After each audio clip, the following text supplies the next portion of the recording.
This is Steve of the Dead. As soon as I see myself on the preview screen do the clapperboard, I'm going to press. There we go. Go live. I'm pressing it. I've pressed it. Are we live? My headset has just told me low battery. Please recharge headset at the same exact moment. I wonder what that was. I thought that was my phone then. And I've got another one charging, so if I suddenly mess around, you'll see me messing around. Hi everyone in chat. We've got Brum Vixen, Brutally Honest Marv, Dover and Dolly's Mom, Slinky Socks, Curious Cat, Sam, My Blind Cheat Alfie, Audrey, Gandalf Gives, Lulu, Colette. Hello Colette. We've got have I said all your names? Type your name. Type Shout in out chat. to my groupies. Type in chat. Steve of the Dead is here with me today. How you doing, Steve? He's got what's on your cup? What's on your mug? What's on my cup? Oh, it's Super Metroid. Good choice. Super Metroid cup. Yeah. I've got a small dog, small Christmas dog. I was hoping to win a WPIG cup, but I got voted out in the first round, so I'm not bitter about it or anything. But how are you all hearing Steve? Is Steve sounding good? He's on a slightly different microphone today, and I'd like to know. Yes, I'm on a new microphone. I'd like to know it's that. Finally come. Everything's finally set up. That was a reasonable Scott finally cost. wore me down. But yeah, I bought Steve a nice microphone. That's come out of all your tippies and what you call them, contributions. So thank you everyone in chat for all that. We bought Steve a new microphone, so he should sound nice. He should sound good. If he's a little bit quiet or if the balance is a bit off, tell us in chat, and he'll mess, and we'll louden him up. So to find out. Speaking of, right. So I had a pack of those Nobby's nuts, and I thought, they're not that bad actually. A couple of days later, second pack of the Nobby's nuts, and I'm like, I can see why people have these with a drink. They're quite nice. Halfway through the third pack, I was like, I am fucking done with these. These are awful now. There's 26 packs. There's like 20 packs of them or something like that. So it's like, it's there now. Yeah, they're not nice anymore. I've changed my mind. Oh no, because when I send people things in the post, like from Amazon, I always buy them like a large amount of some sort of sweeties or nuts. Maybe I should have bought him some sweeties. Is Steve loud enough for you out there in the world? Is he as loud as me, equal loudness, or is he quiet at all? That's what I'm interested to hear about the balance. I should be able to, hear it and mess with it myself, but I want you out there in the world to tell me what you think of the sound and the balance before we get started. Apparently I'm sounding good, so... Yeah. A lot of them will say that though, but they don't know. It might be that he sounds good, but he could be a little bit louder. What do you think? What we're doing today in chat, while you tell me what you think about the loudness, is today we're doing about children in the police system. So we're going to be having lots of questions. Steve's been doing research. I've asked him a few questions in advance, and really we're going to be focusing it on. Well, not focusing it on, but I'm interested in whether the children in the Nicola Bulley case got interviewed, whether the children in the Nicola Bulley case got. How they got treated and what would have happened in that process. So with a little bit of research and a little bit of conversation, we're going to bring up some ideas. If you've got any questions in chat, feel free to ask them. Steve could be a little bit louder. See? Right, okay, there we go. So get up. If Steve, are you messing with your end, Steve? I have, yeah, I bugged mine up a bit. That's okay, cool. I can notice that you went up a little bit louder then as well, so that's cool. I can also mess at my end, but we'll do your end first, I suppose. Do your end, then do my end. Take it in turns having our ends done. That's the way it should be. Take it in turns. No one's getting their end left out. Are you all right in chat? Do you want your end? Do you want your end done? Is your end feeling a bit left out in chat? Turns. See, there's a delay in chat now, and they're now saying turn him up, and then that's better. I think we're good. We'll keep an eye on it for the future. Yeah. As your questions come up in chat, be sure to ask them. Be sure to be interactive stream. But of course, if you want to tip, coffee.com/Ganji, we get slightly more of the cut that way. Plus, I will directly answer your question when it comes up. So that's the system. Steve, how's things been going this week? How's your research been going into this? And what sort of things have you been feeling like? It's been interesting for me because I didn't really do much about how children are dealt with psychologically. Your forensic stuff tends to be more about like adult offenders and treatment for them and stuff associated with that. So it was interesting to go and see like what protocols and guidelines exist for how children are treated. So yeah, it was interesting for me. We're going to be trying Kid Careful as well, right? I'll tell you what, we're talking about children on the internet, aren't we? So we're going to try and be a little bit careful. There's a couple of aspects of policing in children that we don't really want to be, we're not designing our episode about. and that would be like, you know, child abuse, stuff like that. Like they're very specific areas of policing with children. So while we might touch on them today, that's not the focus of today's episode. Today's episode is more going to be about what it's like when police turn up at a scene or are in a system and children are involved, but not. We might look later at direct protagonists, but usually, you know, adults do things, children are involved. How does it all work? So thank you, David Foley, for the £5 super chat. First one on the board. Thank you very much, David. I've got another file where I note those down manually. And yeah, I've got another file where I've got all my questions. So if you're all good in chat, are you all happy in chat? Like, give me a I'm happy, we're ready to get kicked off and get going. Tell me that in chat. Or if you've got any other business before we get into the main crux of the conversation. Are you all good in chat? There is a little bit of a delay on it today, isn't there? Probably because the captions. Green hearts in chat. I think you're good. Yeah. So let's get right into it then. My first question of oh yeah, Stephen the Dead is a forensic psychologist. I forgot to mention that, aren't you? I've mentioned it at the start of every episode. Yeah. In the case of a missing parent like Nicola, it's usual to interview the kids to find out if things are okay at home and to verify the movements of the parents leading up to the disappearance. So that's the main question I'd kind of want to answer in today's episode. So to start with, I guess, my first question is, what is the protocol for interviewing a child? Like, what happens when the police want to talk to children? Do they just like, because when they want to talk to me, they'll turn up and they'll like say, Scotty Hottie, can you get in the back of the van? And then like, you know, I have to answer questions. But what about when they want to talk to a child? What goes on there? No comment. You say no comment every time, Scott. Yeah, no comment. Wait for legal assistance to turn up. That's a good advice for everyone, yeah. Apart from Paul initially, your initial investigating officer has to decide whether to actually investigate the crime or whether it's appropriate to question family members. You have to assess things like the risk to the family members and the children and the wider community, and there's a couple of things that have to be considered. But when the decision is made to sort of like, yeah, we need to investigate, we need to go and ask these people, that can include children. Children can be interviewed, but it doesn't necessarily mean they always are, but there are protocols and guidelines in place for when they are.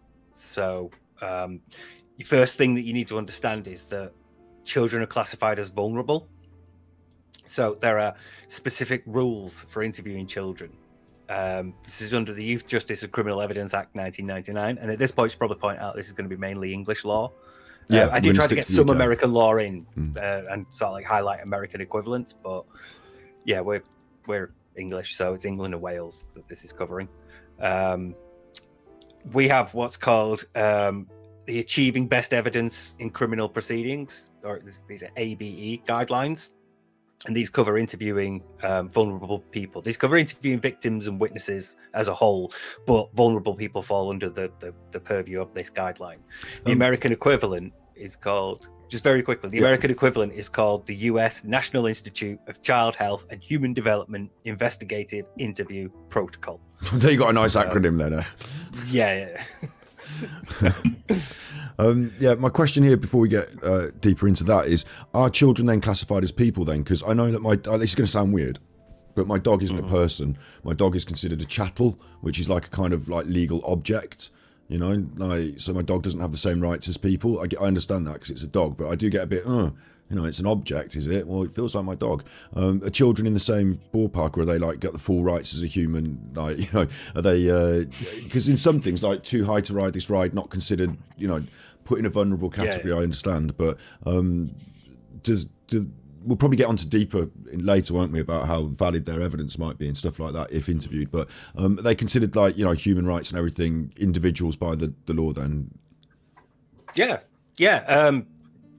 I guess probably the first of many times I'm going to say this tonight, but depending on age, but broadly, yeah, there is a sort of like usually your sort of like period of legal culpability and admissibility is 10 in the UK. This is going to vary by like country and jurisdiction naturally, but anything below that, you could still testify, you could still give statements and evidence. Oftentimes, children's evidence is the only real key piece of evidence against it, like in situations involving abuse. So children's evidence is admissible. Children are treated as individuals, but again, they're considered vulnerable. So not only do they have like the same rights and go through the same process as we do, but there are extra steps and precautions in place to safeguard them and their well-being as they go through it, to make sure, you know, they're not susceptible to being manipulated or misled or, you know, pressured in any way. So yeah, they do have broadly the same rights as us. So the protocol for interviewing a child falls under the guidelines for vulnerability. That is a general overview. So what kind of things do vulnerable people get that normal, I say normal, that's the wrong word, isn't it? But, you know, what kind of exceptions do vulnerable people get within the law then when the police are dealing with them? Or in this case, because I'm not saying it necessarily they're like criminals in this case, they're just people that we want to talk to, aren't they? In the Nicola Bulley case specifically, we want to know, have they got information, and would the police interview them to get that information? So what sort of vulnerabilities and aspects would that, in terms of an interview, what would that entail? There's a lot of things that it entails.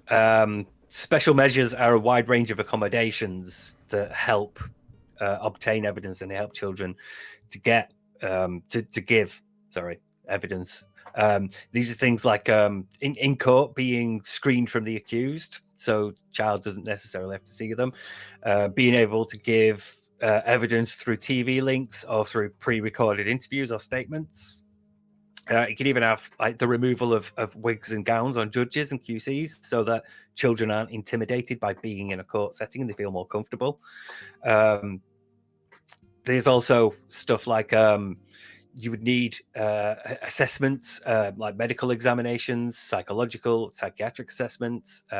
You'd have to see what the child's protection issues are. You'd have to make sure that the child understands things like consent.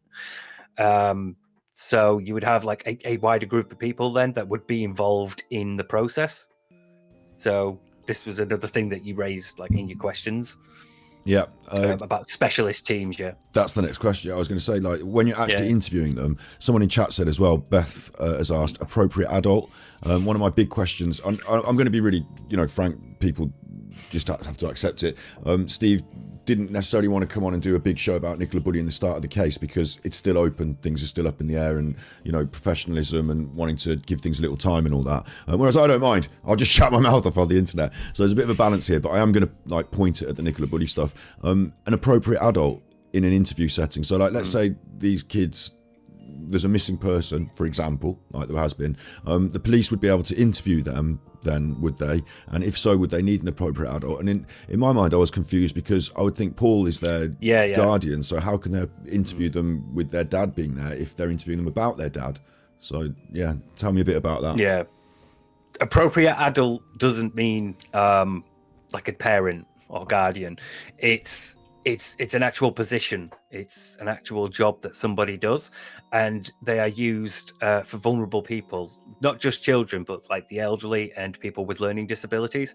They are there to ensure that the child, in this case, the child, knows exactly what's going on. You know, to keep them informed at all times and to make sure that the police like don't become too aggressive or start leading them a certain way, or, you know, it basically just there to safeguard the well-being of the child at all times.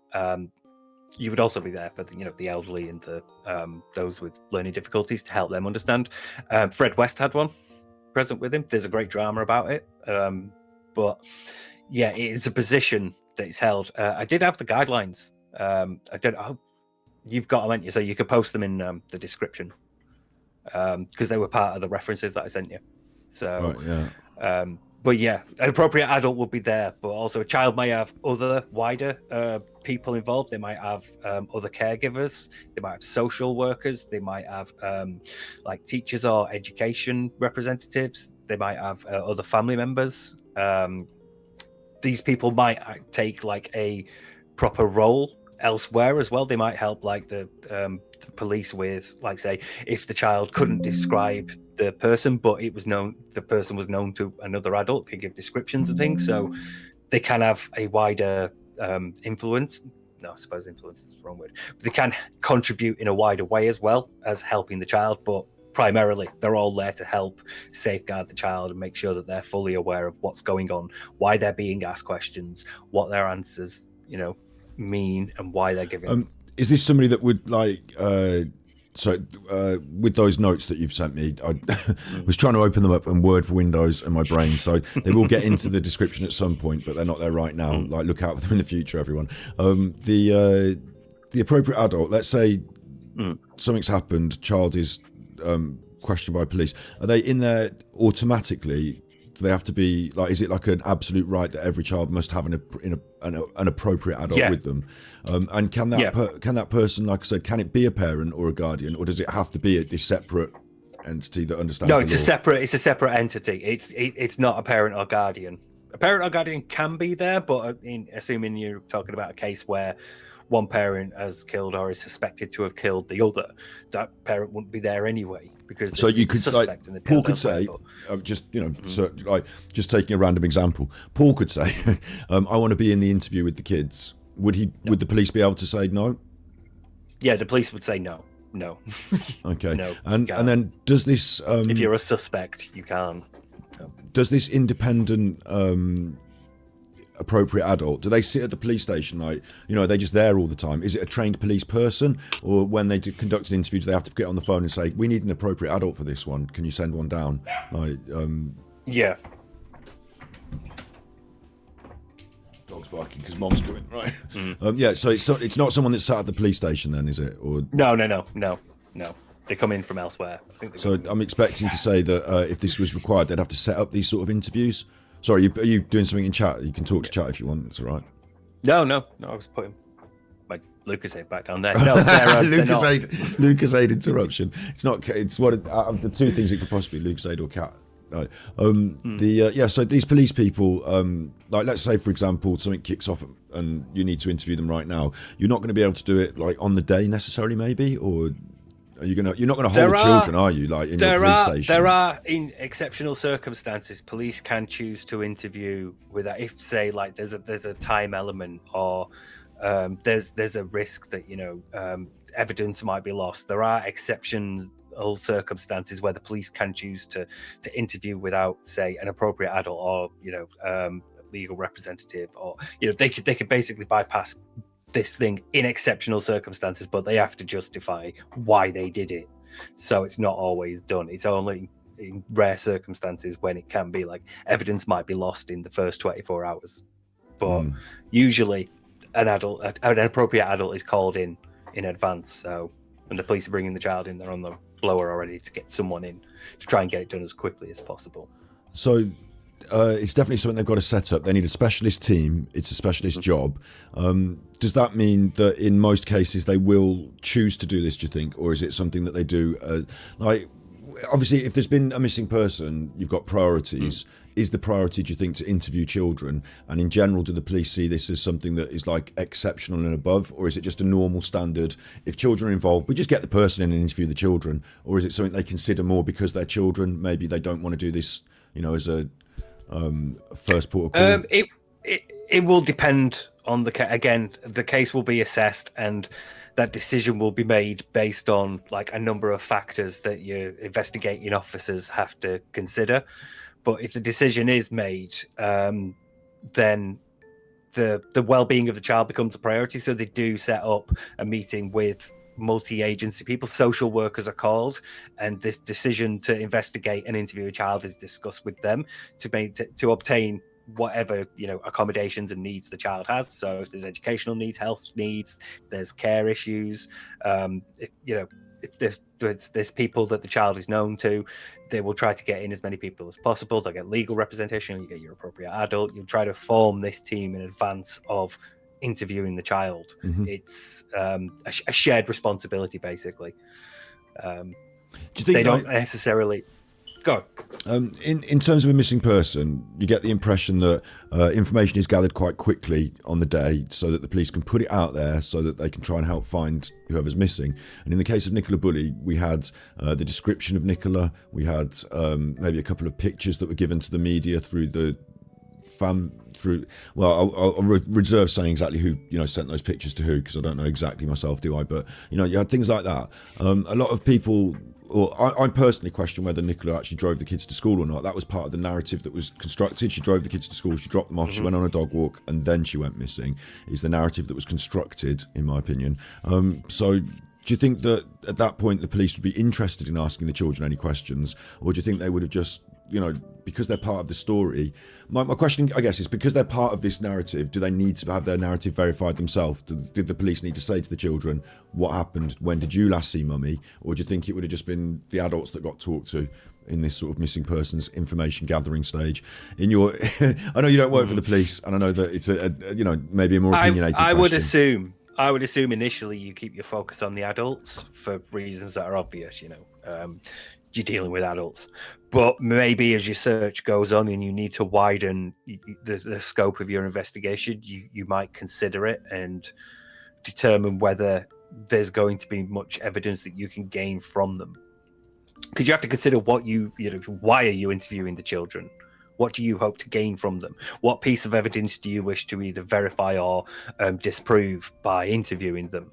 Because you need to establish all this before you can then start to assemble a team of people to help you interview the child in the first place. So it may be that later on, you do interview the children, but initially you would probably keep your search to adults and interviewing people like her husband or her work colleagues or her friends and relatives, people around her.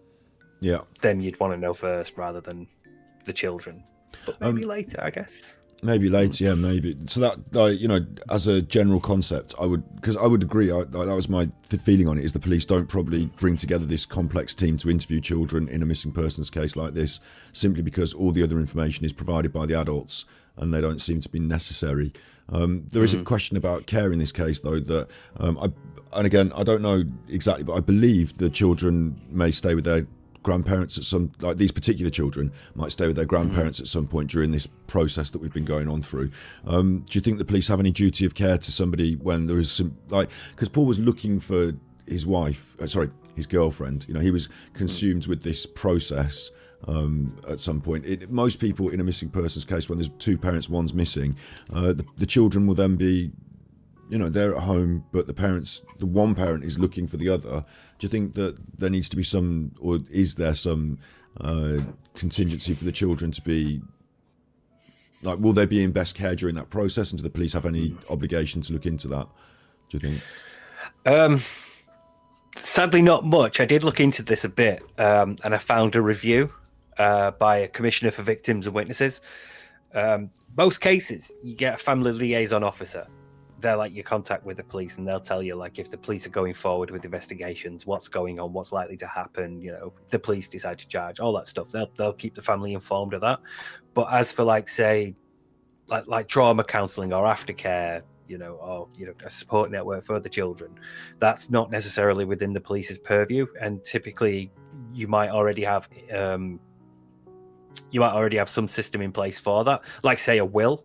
For example, you might have it in your will that, if for some reason you and your husband can't provide care for your children, they go to the grandparents or your sisters or your brothers, they'll go somewhere else. But it's not really within the police's real.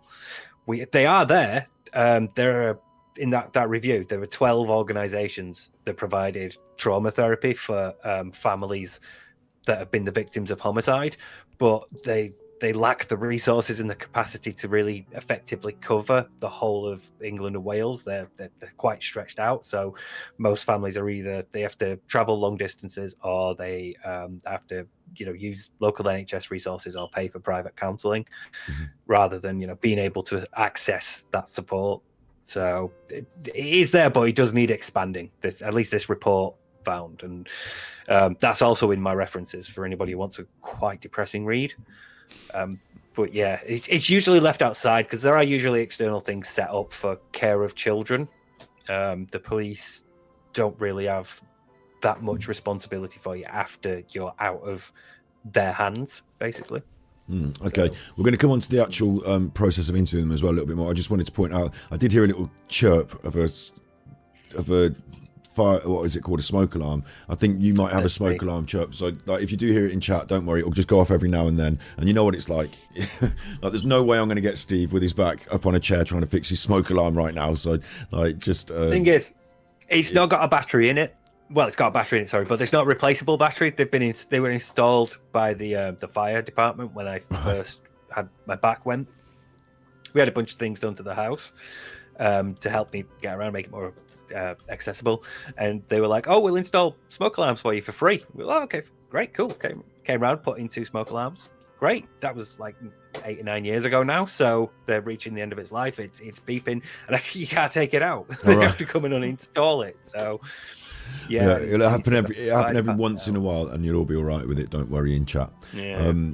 It's because that lovely new mic's picking it up, so that's good. Yeah. At least it means the mic's working great. Yeah. So yeah, we're setting up this concept. Can I just check with you, Steve, that you're all right with the way I'm pointing this at the Nicola Bulley case, and you're like giving us the general view as well? Yeah, this is still going. Yeah. Like, we're treading a nice borderline. Mm-hmm. So. My next question is, if they did decide to ask, like, is it, okay, here's a question. Is it possible that a policeman just, like you say, the liaison officer or someone like that could just say to the children, and, what was mummy like on the last day you saw her? Like, can they just say that to the kids, like, while they're talking to the family? Can they just ask a little question? Or does it have to be like, oh, you asked a question of the children there, so that's not admissible evidence. You have to be in an interview setting. Do you think there's any chance that these... police, there must have been 2 or 3 policemen at some point, in the vicinity of these children during this process. Do you think it's okay that they just talk to them, or would that not have been the thing? You would typically avoid that to avoid distressing the children in the first place.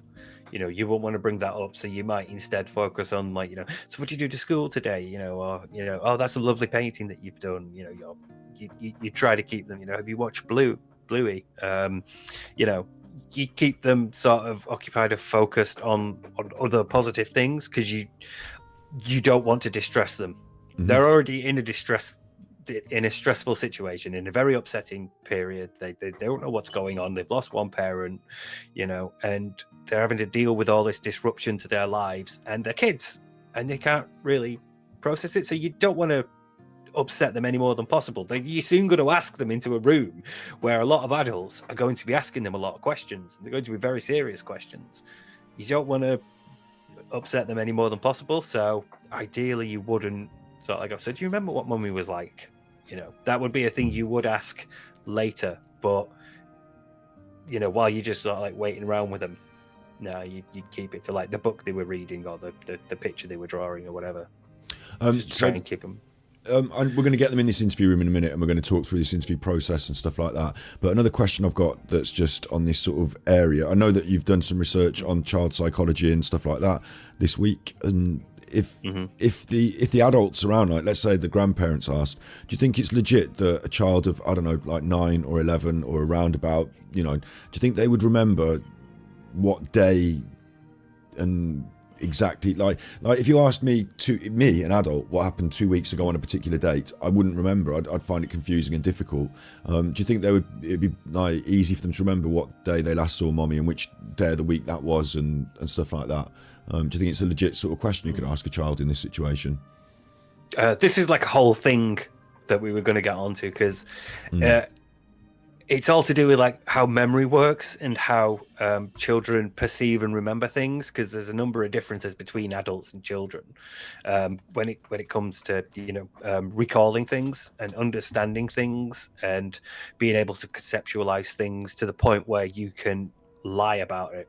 So, or even not lying. So we'll get onto that, because I know you've done some research on that. But even not just lying, like is a child's ability to remember to the calendar, to rote, and stuff like that. Is that in question? Not in that. What? Not necessarily by command. Like I couldn't ask, I could ask you, like, what were you doing at 7:30 last Friday, and you might be able to remember. You might not, depending. But a child won't be able to work like that. The way you would work with a child is, so do you remember what you did at school last week? and then you start them on like sort of vaguely related subjects, and you walk them through a day like that till you get to the point where, okay, now we're at Friday evening, you've come home with mummy, you've had your tea, you remember eating the chicken nuggets, you know, you walk through episodic memory like that, because they are remembering. Kids do remember stuff like this. They do, you know, their brains are working. So Grandmaster Sid Sophos sent tippies. The SS Brigade, Steven Seagal, Sylvester Stallone, Steven Spielberg, Sid Sophos, Scott Steve. Superchuffer owes 3 hugs. Big ups. Thank you very much for that. Thank you. Big ups, Sid Sophos. That was 3. Did I miss one in between? Seagal.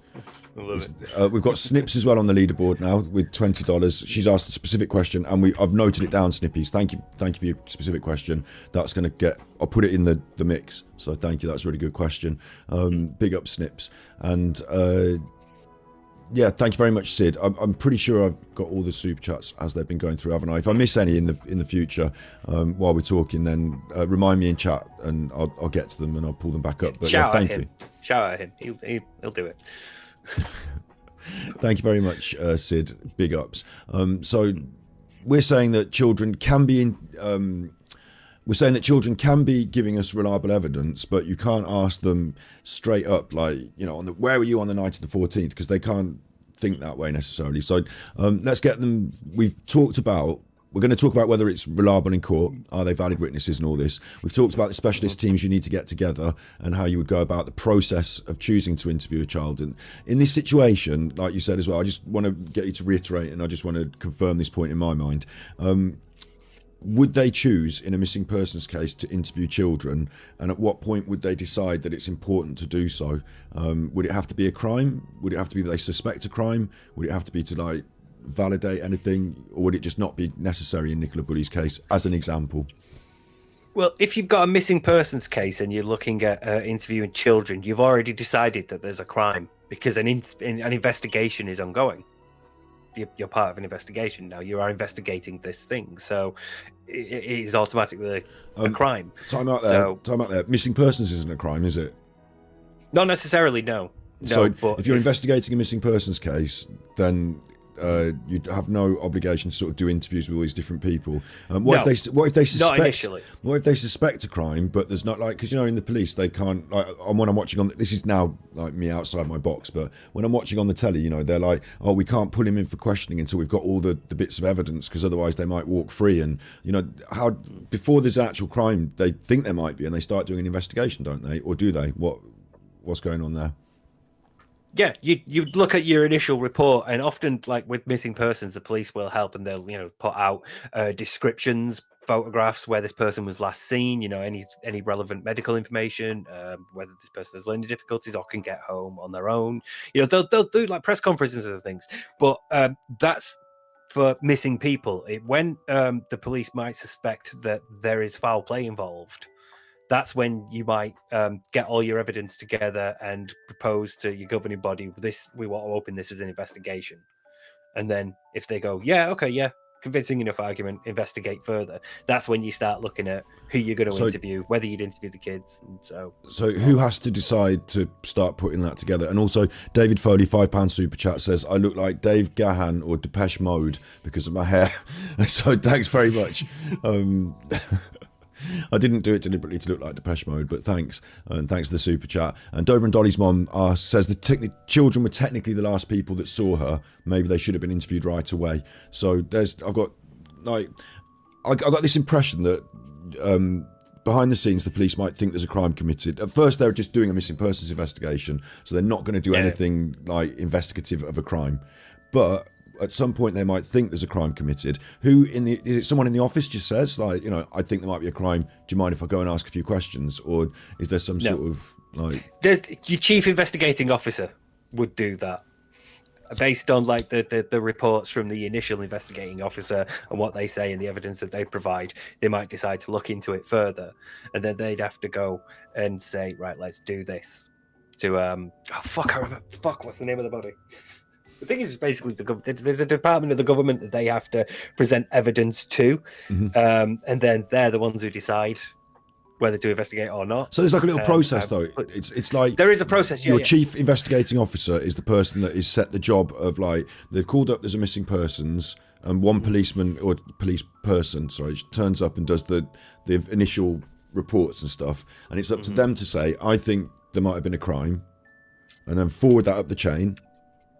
Not necessarily them, but they're just based on the evidence that they would provide. So they provided evidence have to be the one that goes, okay, I think there's a crime here. They just provide all the evidence that suggests it, and then hand that investigation over, hand the evidence over. Sorry. Okay, I'm getting this in my head now. I'll go through it again one more time because I'm a bit slow, so like, it does help me. I'm specifically a bit slow today. Thank you very much, CPS. Thank you, everybody. Thank you. The CPS chat knows. We've got. I'll tell you what. We've got a lovely smart chat. Thank you. Lovely smart chat. Sometimes things just slip your mind. Yeah, they slip my mind all the time. My mind's particularly slippy. Thank you very much, Missy Mel, for the £50 super chat. Big ups, Missy Mel. I hope you're feeling better, and I hope everything's going well. Big ups, Missy Mel. That's going on the leaderboard massively. We split these super chats today, so Steve's going to say thank you as well. The Crown Prosecution Service is who we're forwarding this stuff to. So let me just get this straight in my head. I'm the police person. I've turned up. There's a missing person. So I've been sent down. I've collected all the information I can gather. I've gone back to the office, and then the people in the office, I'm saying, like, the other police people that are responsible for dealing with this process, and me, between us and our head officer, they look at it and they say, that's a missing person, put it in the missing person file, carry on. Or, this smells a bit fishy, maybe we should be looking into this. Let's call the Crown Prosecution Service and forward it. And then they will send back a directive to go ahead and get on with it. Yeah, basically. Right. So the question that Dover and Dolly's mom said about should the police be interviewing the children because they were the last people to see her on the day. Again, if we're going to have to put together a team, and it's going to have to be a team put together because there's a need to investigate, because there's been a crime. This all sounds like a process to me. It doesn't sound like something that would happen on the first couple of days. No, it doesn't. It would take a period of time.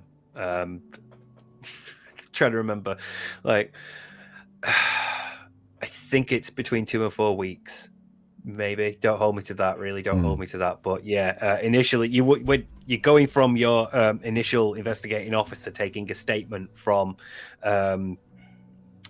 say Paul, the person making the missing persons report, taking your initial statements there and sorting that out. You'd have a couple of days to put everything together, and then you'd send it up to your chief investigating officer, who's like your boss, basically.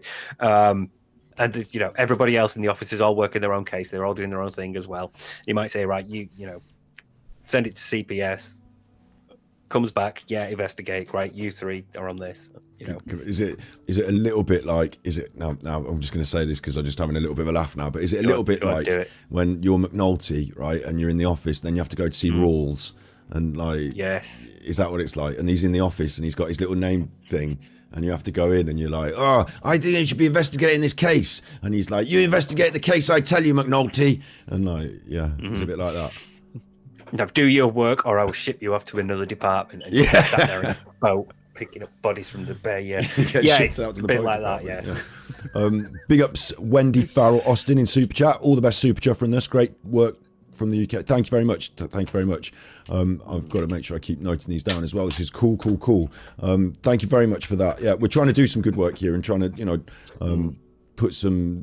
fill in some blanks about this Nicola Bulley stuff specifically as well. I've got some blanks in my mind. I've got quite a few blanks in my mind. But yeah, I wish you'd asked me a bit more about like time frames, because then I might have had a better answer. All right, no, well, I actually have to look at that. These are coming up in my mind as we go as well. But don't worry, you're doing a really good job, Steve. We're going to get onto these specifics as well. These other things that I've been asking you. So let's say, for example, now then we've decided to talk to the kids. Yeah, like we now know exactly how and why in the process and what would go on. We don't have to have Paul in the room. In fact, that's not going to be encouraged. It's going to be discouraged. Or they would actually say, no Paul, even if you said, I want to go in the room with them. Is that the case? Just to confirm then, do you think? No. The police could say, we think that there's a danger of, say, harm to the child, threat of intimidation. There could be a number of reasons why the police might not want him there. But they can do that.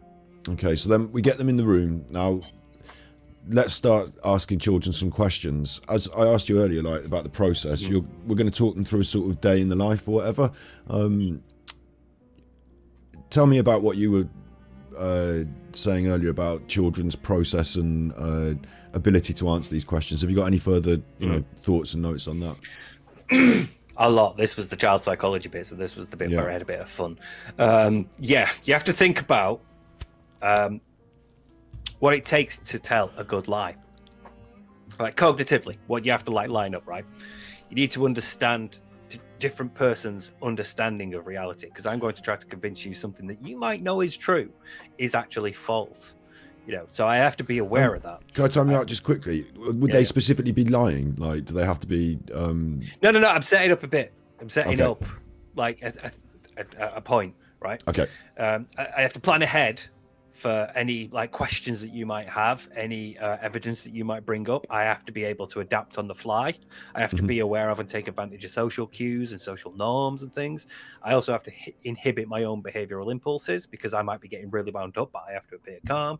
There's a lot of stuff that you have to do cognitively to tell somebody a lie. So to be a liar, you have to be like juggling all these idea balls at the same time and capable of thinking it through. Got you. Yeah. Children don't necessarily have this cognitive ability. Like, depending on their age and their development, they're going to be at different points of being able to like understand and comprehend and recall reality. So they're not going to be as advanced at lying as adults are. So you have to be aware that they're going to lie a little differently depending on certain things. They might lie out of fear of reprisal.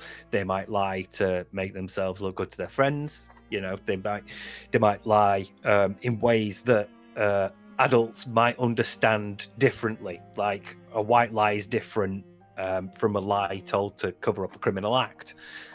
Children might not understand the sort of nuances and contexts that change lying. So there's all these things that affect children and result in them lying differently compared to adults. So, time out there for a second. That's a really good point.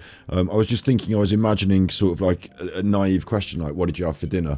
And like they might lie and say, I had princess's cake. Because like children just say like weird shit sometimes, don't they? I'm Princess Elsa and I live in a castle or something. Like I'm thinking of like really young children who like you ask them a simple question, they come out with some weird nonsense, and they're not lying, but they're like not telling the truth, are they? Because they're young children, they might just have different reasons for just like wanting to say some nonsense. But you were talking about age ranges as well earlier. Do you think that as children get older, this not only becomes easier for them to deal with these concepts, but also do you think they're less likely to say some nonsense? Thank you, Missy Mel, for another £50 super chat. Missy Mel, you've now done 2 of those. I will forewarn you. You know how I feel when you go a bit loop on the old super chats. That's 2 big ones. So thank you. You have done your big contribution for tonight. Thank you. I'm very grateful. Continue to send more money if you feel to, but I'm also saying like that's job done as well, so thank you, that's amazing. Sticking it to Nancy in the super chats there. So do you think that as children grow up they become less likely to be fantastical, maybe? Because you're understanding better the difference between reality and fantasy. You are able to, because children have vivid imaginations, just like adults. We all have an imagination and it's active, and we like to fantasize every now and then, and it's nice and fun, but we could differentiate because we're adults and we've had experience of life, so we know broadly when we're sort of like off in our own world and thinking, it'd be great if things were like this, and when we're in reality at work, stuck here going, I've got to do this. So that's the thing that we acquire over our cognitive growth and development into adults, whereas children are still sort of at that point where they're not necessarily struggling, but they're figuring it out. They're sort of like pressing the boundaries. You might remember a vivid dream or have an imaginary friend or something like that, but sort of pushing the boundaries of this is an adult, this is real life, and this is like my fantasy, and learning that way. This is actually one of the things that differentiates children from adults. Children don't necessarily have that ability. So they won't necessarily take on a narrative role and be able to convey a narrative properly, whereas adults can, because we can distinguish, this is reality, this is where things come from, this is what happened from one day to the next. Children are still sort of figuring out things like time and repetition and recalling where you get information from.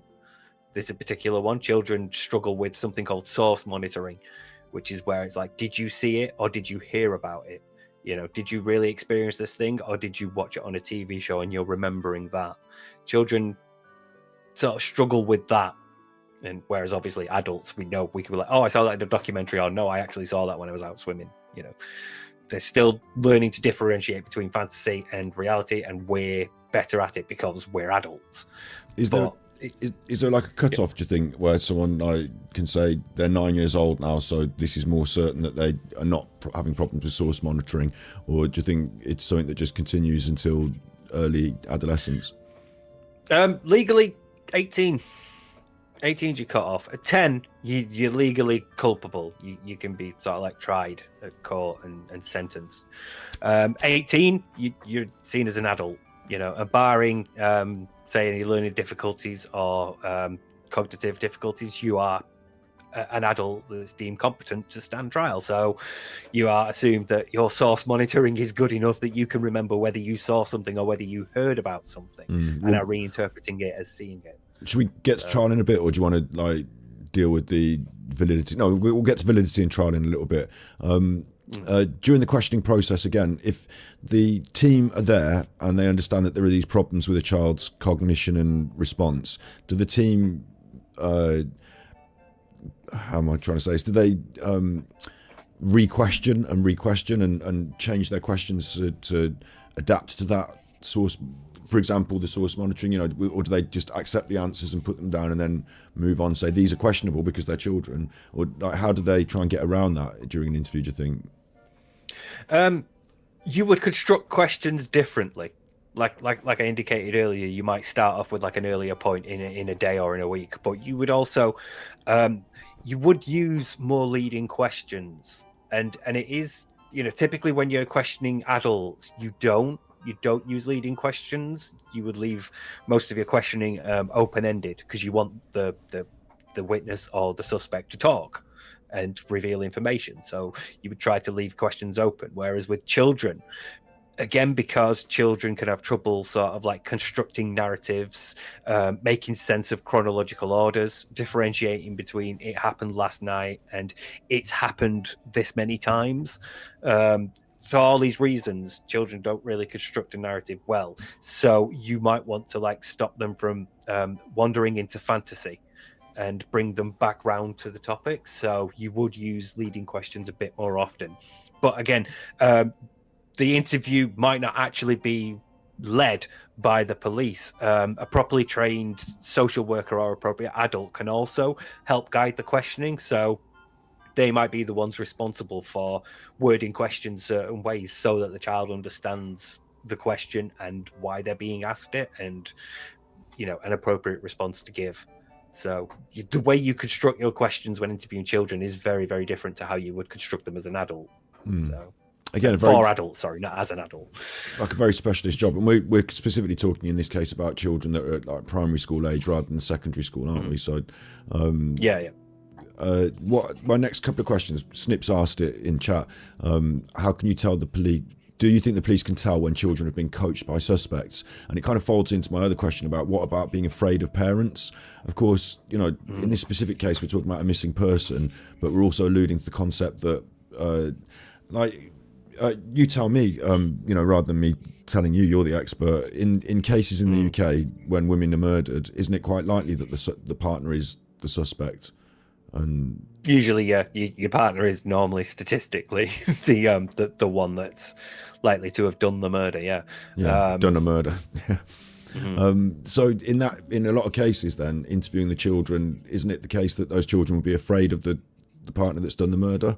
And we'll ask you that in two questions about them being afraid of their parent and how it's going to come across in the interview, and then secondly, if the parent has coached the children in any way, would they be able to pull that out during the interview? Yeah, because again, adults lie differently to children. So you would have a sequence of the child recalling things like you might expect to a child to do, and then a way that the child is speaking of an event or a time that is, you know, child wouldn't say that, you know, child wouldn't describe it like that, you know.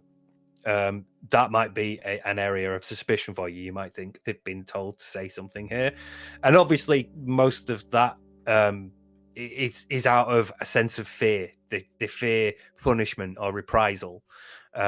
So you know, you would want to avoid distressing the child, but you know, you're still going to have to sort of work through that, and that again is where your appropriate adult and your social worker come in to sort of play, and they're the ones that will help like the child unravel. No, it's okay, you could tell the truth here, you know, you don't have to fear reprisal, you don't have to fear you're not going to be in trouble, you know. So that's a situation where they would all help there, but sometimes again detecting deception is difficult. I did find a paper that said people who are good at detecting deception in adults are, you know, just as good at detecting it in children. So there might be something to universal sort of pattern of, well, not universal, that's incorrect for me to say, but there may be some sort of like common recurring behaviors and micro expressions and body language and stuff like that that's involved in the same process of lying as children as adults. But it could also be that things will stick out again depending on your cognitive age. Like a 5-year-old or a 6-year-old describing an event a certain way might stick out as you as a child should not describe things like that. You don't have that perceptual understanding, or you don't have that vocabulary, or you don't understand this thing, you know. So moments like that would stand out a bit more if they were coached. What about if a child was afraid of being taken away from the parent, and were told to sort of like you said to me as a joke when we started, you know, no comment, like if the police arrest you, no comment. Like, could they have been coached to say, if you say this thing, daddy's going to be taken away and then you're going to have to live with, like, you know, isn't it a great fear for any child to be like put into the care, like just the concept of, you know, having to leave your home and live in the care system. So if you know, you were told not to speak, so to speak, by a parent in that way, do you think that would come across? Yeah, that would, your child would be hesitant, wouldn't they? You would struggle to get anything out of them. So it would be a situation where you would like reassess the interview process with the appropriate adult and your care workers and whoever else is present, you know. But that again would be sort of like a bit of a red flag, and you'll be able to be like, right, we need to tell the child the truth. We need to tell them they're not going to be in trouble. We need to help them understand that they're not going to be, you know, sent away to an orphanage or whatever. They're not going to be put in the care system. There will be other things in place. Usually, typically, child goes to a more immediate relative, like the grandparents or an aunt or an uncle, depending on a bunch of things. But again, these are out of the police's hands at this point. It becomes a matter for the courts to decide on. And that's where you get the BC. But again, you don't want to move a child too far. You don't want to, like, at this stressful point, you don't want to upheave them and then put them in a new school and things like that. So a bunch of stuff goes into deciding what happens to the child after a police interview is done. And if that child is, like, you know, being taken from the care of their parents to another person. But it's not usually the police's purview. So that's quite interesting, isn't it? So do you think, with all of that taken into consideration, a lot of people, like, we're going to get onto another aspect of this in just a second, but I just want to sum this up, what we've been talking about here. A lot of people have got different opinions about, well, of course they would have asked the children who took her to school and stuff like that. And from what I'm hearing and all this, like, even if somebody did ask them, they would have had to put together a proper team if they wanted to do it properly. And if they'd just asked a sort of random, it would be very unlikely they'd have just asked it as a random question. And even if they did, the potential for children not to be telling the truth or to be hiding something that wouldn't be brought out unless you had that proper team is very much there. So I'm learning a lot there about whether, like, it's just like what we feel is common sense might not be exactly how this all sort of plays out in these sort of situations, isn't it? Like, it's common sense they would have asked the children these questions, but it doesn't seem that way, does it? From what I'm building up here, you have to build to that point. Yeah, you have to get to a point where the children, because it's not a straight away thing. Again, ideally, you would have the adults first because they're adults, so they're more likely to be able to produce more reliable testimony because you wouldn't, you're not questioning their cognitive development level at the moment. You're like adult testimony. But yeah, eventually within the scope of an investigation that's widening because fewer and fewer leads are turning up, you might consider whether it's worth assembling a team to interview the children as well. Talking of that, I'm going to throw you a slight, outside the box one again, but the Nicola Bulley case involves a welfare check that was conducted a few weeks before she went missing, and the information that we know about that was that members of the ambulance support team went and a member of the police went, and the member of the police was cleared of any mistakes, having not worn their body cam, but really we don't really know what went on. So I'm not saying it was this or it was that happened, but my question's more about the children in a welfare check situation. Are they part of, like, if the welfare check is not specifically for the welfare of the children, do you think that the police are obligated in that situation to talk to the children? Or again, would it be one of those things where maybe they're moved to their grandmother's house for the night? Or do the police in a welfare check situation have like duty of care to the children in that context, do you think? Oh, I see what you mean, to sort of like safeguard their safety. Yeah. We know there's been a welfare check called at the Nicola Bulley household. We know that a police person attended. In that context, do you think, like, because it now, when you add together the next step, would they have given any testimony then? Would they have been recorded of saying anything then, do you think? Or would the children simply not have been... I don't know.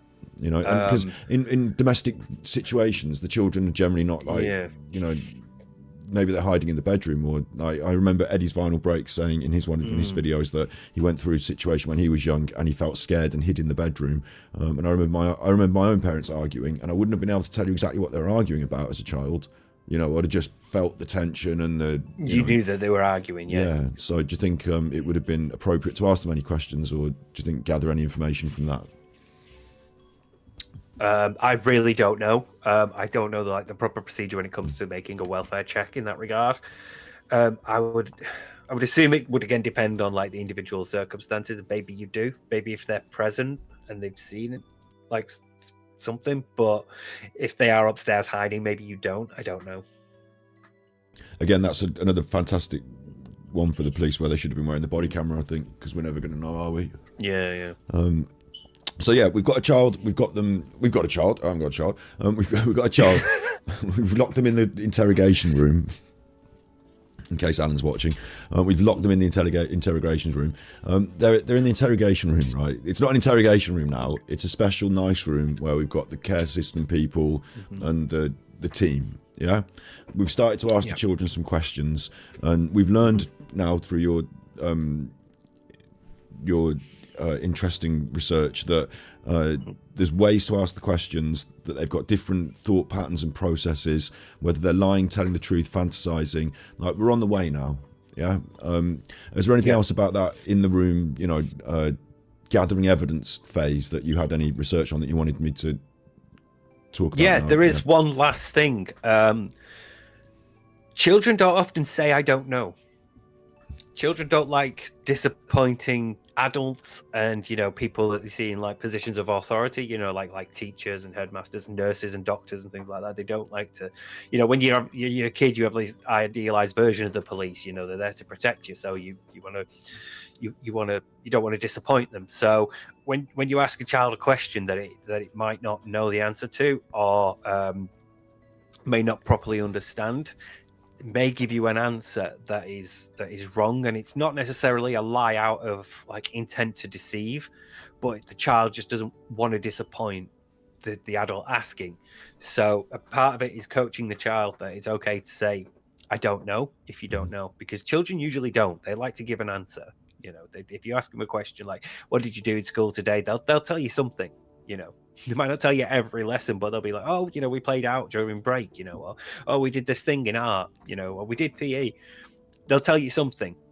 They don't like saying, I don't know, So even if you say, what did you learn in maths? They're not going to be like, I don't know. They're going to tell you something. So working with that is often another difficulty that you have with when you're interviewing children. And it's an area where children are susceptible to being swayed and directed, because there's potential there. You can take advantage of this unwillingness to say I don't know and I'm sorry by guiding a child down the wrong path or getting them to say what you want them to say. So again, that's why you have an appropriate adult and social workers there. You have people there to safeguard the child and stop that from happening, because oftentimes that child's testimony is a crucial piece of evidence in a case, and you want to make sure it's all done right and everything's as accurate as it can be. So we'll move on to the court system in just a second then, but another question here is my final question of this interview phase. Do children understand the consequences? So, and is it important that they understand the consequences? Like, if I were to be interviewed by the police, they would give me some sort of information. Maybe they would say, some sort of information about the reason I was there, or I'd ask them, and I would understand that, some people might be arrested or put in jail, or, do children have this, are they if you're asking questions of, like, you're in for an interview because mummy's missing, is that all that they know and they just start asking them, or do they, tell them that, like, there's a potential court case and that things could get serious, and, do the children need to, or do they understand the consequences? Once again, depending on your age and your cognitive level of development, I would assume that the younger the child, the more simplistic the explanation would be. Like, say if your child was like 5 or 6, you might say the police are here to ask you about mummy. If you just be honest with them and tell them the truth, and everything will be fine. They're only asking questions, you're not in trouble. And then later on, as the child is like 9 or 10, you might be able to better explain the consequence of, like, this is the police, this is a serious thing, please don't fuck about. You might tell them the severity of it, and they would understand in a way that a 5-year-old doesn't. So it once again depends on how old the child is and how much they've developed, but again, that's why you have your appropriate adult there. That's why you have safeguards in place. You want them to make sure that they do understand fully the significance of the questions that are being asked and the significance of the answers that they're going to give. So you help them along the way by explaining, this is why you're being asked this. If they're ever, you look out for if they're ever confused, or if they're ever trying not to say I don't know. You look out for things like that during that interview to help them understand the full consequences of it, or as much of the full consequences as they can. Because obviously they're not all going to understand the, you have the right to remain silent. Anything you say can and will be, all that. Yeah. So they could just be in for a nice chat, do their best. People are nice to them. As long as you've got the full system in place. Without that, it's unlikely that we're going to get anything particularly, I suppose, valid. What is valid in a court? Like, I did it the other day on, like, what is evidence, but we're looking for something that's with children, like, questioning their validity. Then they go. I suppose my next question is: you take this to court, like you said earlier, they could give evidence from behind a thing, or it could just be the video. They don't have to literally sit up in the witness box and state their case ever again. Maybe, like, how do we evaluate the validity of the children's evidence in court? Like, that's the next question, I suppose, isn't it? That's going to depend on a lot of things. And hopefully you've got a lot of things to say about it. Cause well, generally, previously it used to be that children were seen as like unreliable witnesses, but around like the 80s and the 90s, that started to change, and courts started to sort of like look at, as we understood more about like psychology and childhood development and things like that, we started to see, children can actually recall things to a very accurate degree if they're given like the right support, the right network, the right coaching, and the right questioning in a way that they'll understand, they can actually like accurately recall things. So depending on where you are, that's obviously, again, the age of the child is going to matter. It's going to depend on the country, the case, the interview, how many interviews you had, the questions asked, the age of the child. There's some people are still skeptical, some people are still like, no, they're not that valid, but generally speaking, most adversarial court systems, which like we have, America, France, Japan, Germany, not Japan, sorry, but anywhere there's a prosecution and a defense, you're allowed to give your case as an adversarial. So most of them tend to sort of like see children as being valid. Testimony from a child is seen as valid. I think in America they have started doing, because you could give video testimony, but obviously cross-examination then becomes an issue. And I think in America they've started to do try a couple of places with cross-examination through video. So the child gives a testimony before it gets to trial. The prosecution sees it and they get their chance to put their questions to the child, and that's recorded as well, so they're both played. But that's not that common. But typically it is seen as valid evidence. You could submit a child's testimony, and often in some cases, like the darker ones that we're trying to avoid mentioning, it's a crucial or the only evidence that a crime has happened. So it's very important that it's done properly. So interesting. Yeah, it's valid. I want to just quickly say we're at 50 likes. What's also valid is if you hit the like button, it's free. I know that a lot of you are watching on your telly, so you can't necessarily hit it on there. So open up your phone, put down your ham sandwich, open up your phone.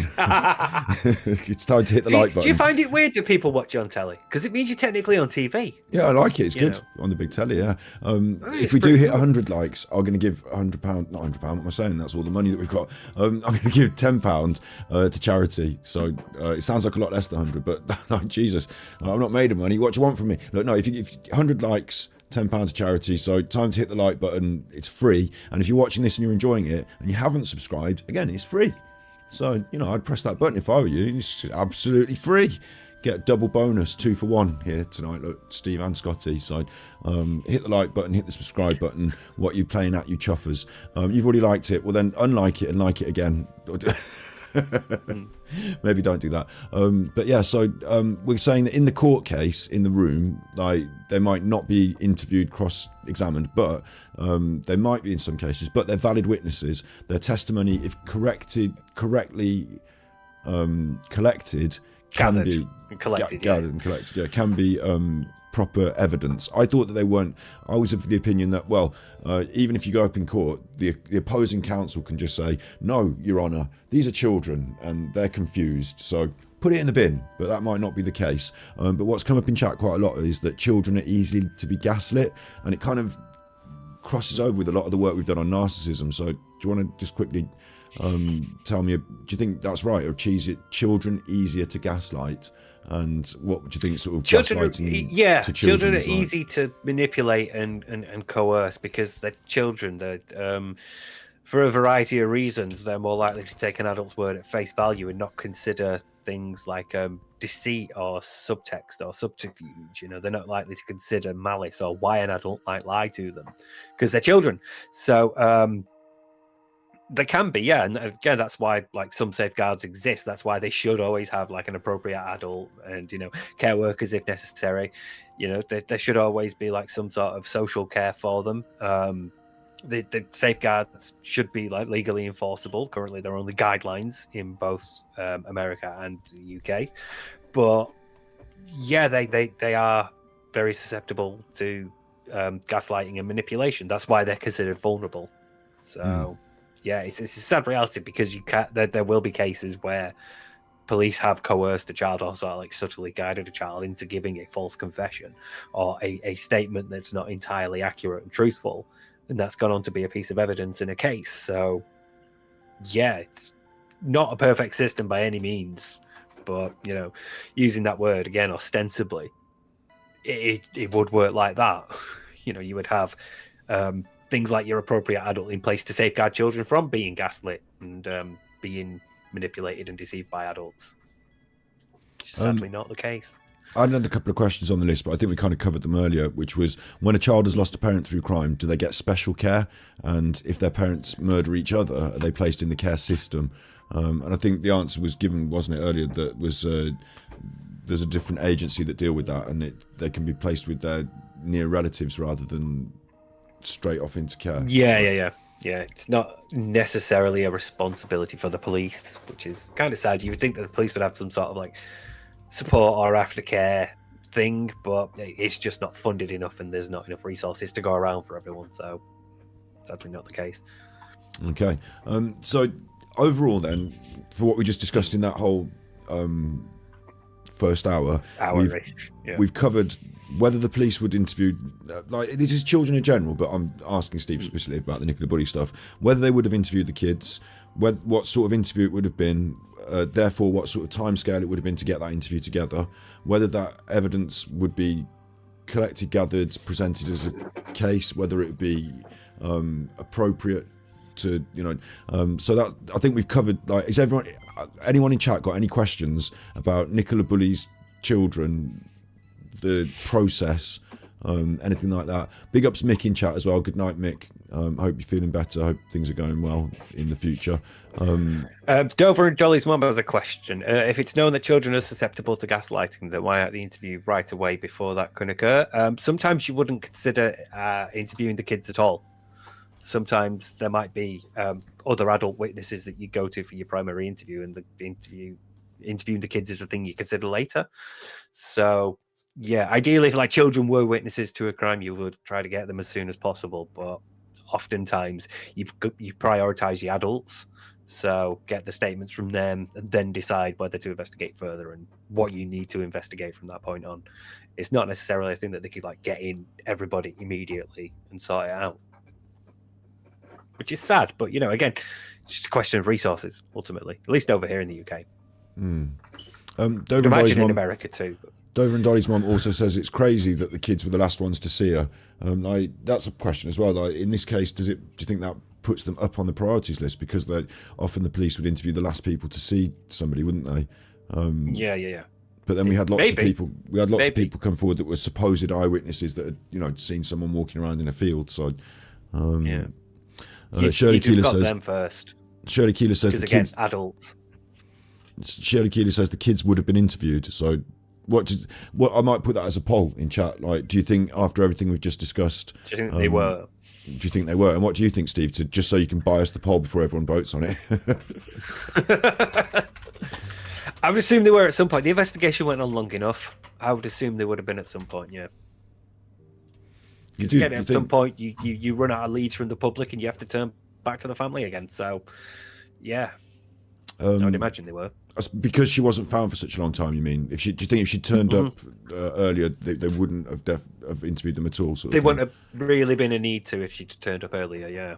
Right. Because it went on for so long, and the number of leads that they chased dwindled, and the number of information that came from the public became less and less. Obviously, they're going to expand the scope of their investigation, and so that would probably include interviewing the children.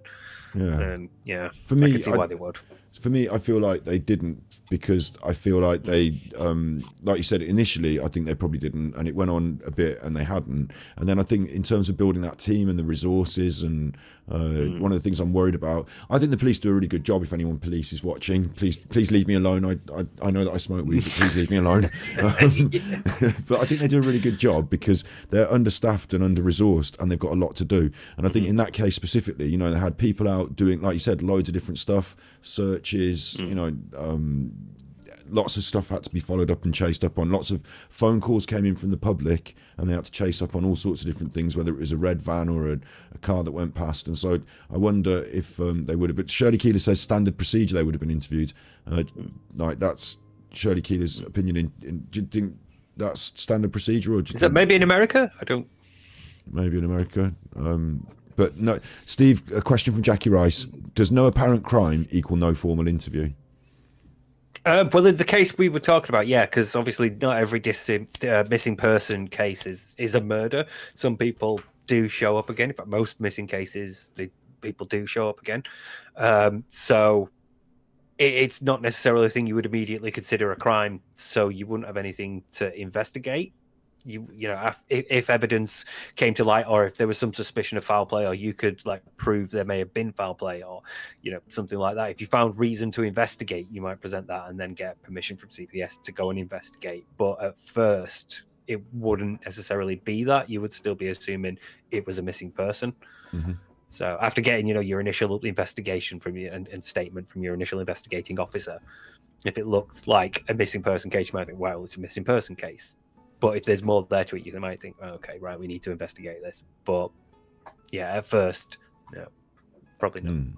So overall, we've had a little talk about it. We're going to end the poll. It's a poll that says no, but there are people who think they have been interviewed. So, you know, 2/3. Respect your opinions. I think we've talked. If anyone's got any further questions on the Nicola Bulley case and how the kids are handled, now's the time. Otherwise, we're going to move on to a bit more general judicial system for minors. And maybe, did you do any work on a particular case talking about kids when could children be a murder? I didn't do a specific case, no. But we did have a bit about like when kids have done a murder. Yeah, so we'll talk a bit about when kids. But I have done didn't murder. like write much on that either because I was like, oh, we could do this for another episode. Yeah, we could, but we, you know, since we're like at talking least about children, 2 here. So since we're talking about children and murder, I thought we should cover it as like, you know, at some point during this. So we'll talk a bit about this, unless there's anything. I haven't got loads of extra questions about specifically the Nicola Bulley process, unless anyone else has in chat. But that was the main crux of tonight's episode, and we're also going to talk about when children have done a murder as well. So just check in chat to make sure there's no more further, because I want to make sure this is like everyone's had their chance to ask or. Dover and Dolly's mom says the 9-year-old was definitely old enough to interview the day she went missing. Yeah, but whether they had the team and the cause to is another question, isn't it? I've got a question. Like the grandparents, if they asked them, like, you know, if you asked a family member, like, you know, would they get a response out of those? Like, for all that we've learned today, that children have to be carefully treated and they might say things differently and stuff. Do you think the grandparents would be able to get an accurate answer out of them? I think grandparents are people that you might ask to be present in. Oh, they might ask actually to be present in an interview. But I mean, if you're the grandparents and you said to the children who took you to school on that day, do you think, as you're not a professional, you're a trusted adult, the children would probably want to, you know, give you an answer that you approve. So they would probably tell the truth and say, you know, it was this person, it was mummy. And do you think that, but like daddy. with everything we said, do you think the children would remember properly and the grandparents would be able to get, like you said, you had to walk them through a day, you know, take them through a process. Do you think that they would do that, or do you think it would just be? I think maybe they might, yeah. But it might actually be easier because they're the grandparents and not an investigating team. You know, they're not a stranger. They're somebody that the children knows and inherently trusts. So it may be easier for them to open up and talk to their grandparents than, you know, in a scary room that they don't know, in a building that they've had to be taken to with people that they've never met before. You know, even though all these people are like encouraging them to be okay and telling them it's fine, it still could be a scary thing for a child to overcome. So, you know, maybe they do sort of like freeze up in an interview room, but later on the grandparents are talking to them and ask them, and they feel like, well, it's Nana and Granddad. I can open up to them. So good point. Maybe they do. Yeah. Question in chat: could Paul Ansell hold permission for them to be interviewed from Saz? Could Paul Ansell prevent them from being interviewed? Initially, yeah. If the police could prove that they had reason to interview them, they would be able to interview them. But he could initially refuse. And also, if he's considered a suspect, then I'm assuming not. He can't if he is a suspect in the active investigation. Or they may have like countermeasures in place to provide, like I said, they can exclude certain people if they feel like there is a risk to the evidence, because this person may intimidate the child that they're interviewing. So they might want him out of there. There could be like what's the word? An extraordinary circumstance that allows the police to sort of like go over this bit. But again, the police have to then justify that to CPS. Like, here's why we ignored the regular protocol, because we felt if he was there, he would have biased the child's testimony. So, yeah. And then 2 questions about school. Sam R says they probably had social workers in school speaking to them, and Shirley Davidson asks, what about staff at the school? So, like, do you think people at school would have been involved in any of this process of gathering any information from the children? Maybe. I'm trying to think in what context they would be there. If they knew a lot about the children, if they were trusted people to the children, you would ordinarily try to get other family members, or, you know, other care workers. Like, you might try to get a doctor, for example. But yeah, it's possible. You might ask them again, because if you're, one of the questions you're asking is who dropped the kids off at school, you might ask them, do you remember who dropped them off? You know, so you might already be talking to them anyway. You might ask them about the children. You might ask them to sit in, or you might ask if they can help with the children. So you might involve them in some way. But I don't know if they'd be, you know, in that way. I think it might just be a case of, well, we're asking you anyway because you were one of the last people who saw her dropping them off, so you might ask them something else. Oh, Scott, if no one's got any further questions on the Nicola Bulley case specifically that we can answer, sorry, Sandra Wolf, I can't answer exactly where they're living, but if anyone's got any particular cases, questions specifically, otherwise we'll move on to a little bit. We're going to talk a little bit about what it's like when cheerfully now, to brighten things up, I'm going to talk a little bit about what it's like when children do a murder. If we might not, if you want, we could talk about there's another question that we're going to ask you to finish off with when we get to the decompression section at the end. We want to know what TV programs you enjoyed as a kid, but it's not just what TV programs you enjoyed. I want to know what TV programs scared you as a kid. So I'm going to start a Q&A, right? What TV scared you as a kid? Because we were talking about Mr. Blobby the other day, and now Mr. Blobby's not supposed to be scary. Mr. Blobby's not supposed to be scary, but now I don't know if you know how to work a Q&A, but what it is it's at the top of the screen. It's on the Q&A, and what you do is you press it, and then you do it like a comment, and then it's in the Q&A section specifically. So that exists there now as chat section, and it's separate to the main chat. So if you want us to talk about that in just a minute, about what TV scared you as a kid, put it in the Q&A. We're trying out the Q&A section now. Okay, put it in the Q&A, and we'll get to that after we talk about the children that had a murder. If you can't work Q&A, then don't worry. We'll deal with it in chat. But rather than having everyone popping up Nightmare! Chat, I'm sorry, Neil, but Nightmare ruled. Yeah, we'll get to that. Awesome. We'll get to that. First of all, we've got children who are doing a murder, and then we'll decompress with that. So Neil, put that in the Q&A. In the Q&A, you chuffer. See the Q&A at the top. We'll try and see if it works. See if it all works. Okay, Q&A, new thing. Q&A, new thing. Audrey says the Mr. Blobby original costume is for sale on eBay, $7,500. That's lots of money for something worn by a pedo. We'll get to that in a minute. We'll get to that Allegedly, he's probably still alive, the guy who did the costume. So allegedly. We'll get to that in a minute. Or do you want to? Should we just break it down now? Should we just go there now? I don't know what the best thing. Very quickly. Right. Do you want to do children and murder and more serious stuff? Yeah, I did do a brief bit. Yeah, let's do that first. Going into more of how they are kept in prison, but once again, you have your age and your cognitive development that affects the process. If you're going to charge them, you have to interview them first, and you have to make sure that they understand everything that's going on. So you get your relevant social workers, your appropriate adult, all that stuff is involved. And to police satisfied, that the child can understand what's going on, then they'll interview them. So let's say you've been to trial, you've been sentenced. This is the part that could be like a whole episode of its own. Legal culpability in the UK begins at 10 years. You're legally an adult at 18. The most common custodial sentence handed to children is what's called a detention and training order. These are usually between 4 to 24 months, and you serve half in custody and half in the community. So if you're given like a 12-year sentence, 6 months inside a young offenders institution, and then 6 months is with, say a relative or whoever you're living with at the time. They're given to 15 to 17-year-olds for offences that would carry custodial sentences for adults, and 12 to 14-year-olds if the court believes that the child is a persistent offender. They are not given to 10 or 11-year-olds. But from 10 to 17, you can be convicted of murder. And when you're convicted of murder in this age range, you are given a life sentence with a minimum of 12 years. This is under Section 90 of the Powers of Criminal Courts Sentencing Act of 2000.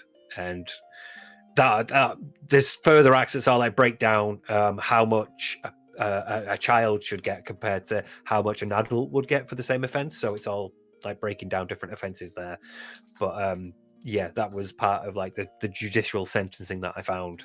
Then we also had a bit about the Bulger case, but I don't know what we could do with that. Yeah, maybe that's it. So again, another like episode. it seems like we set up another episode there, doesn't it, to talk about children of murder in that aspect.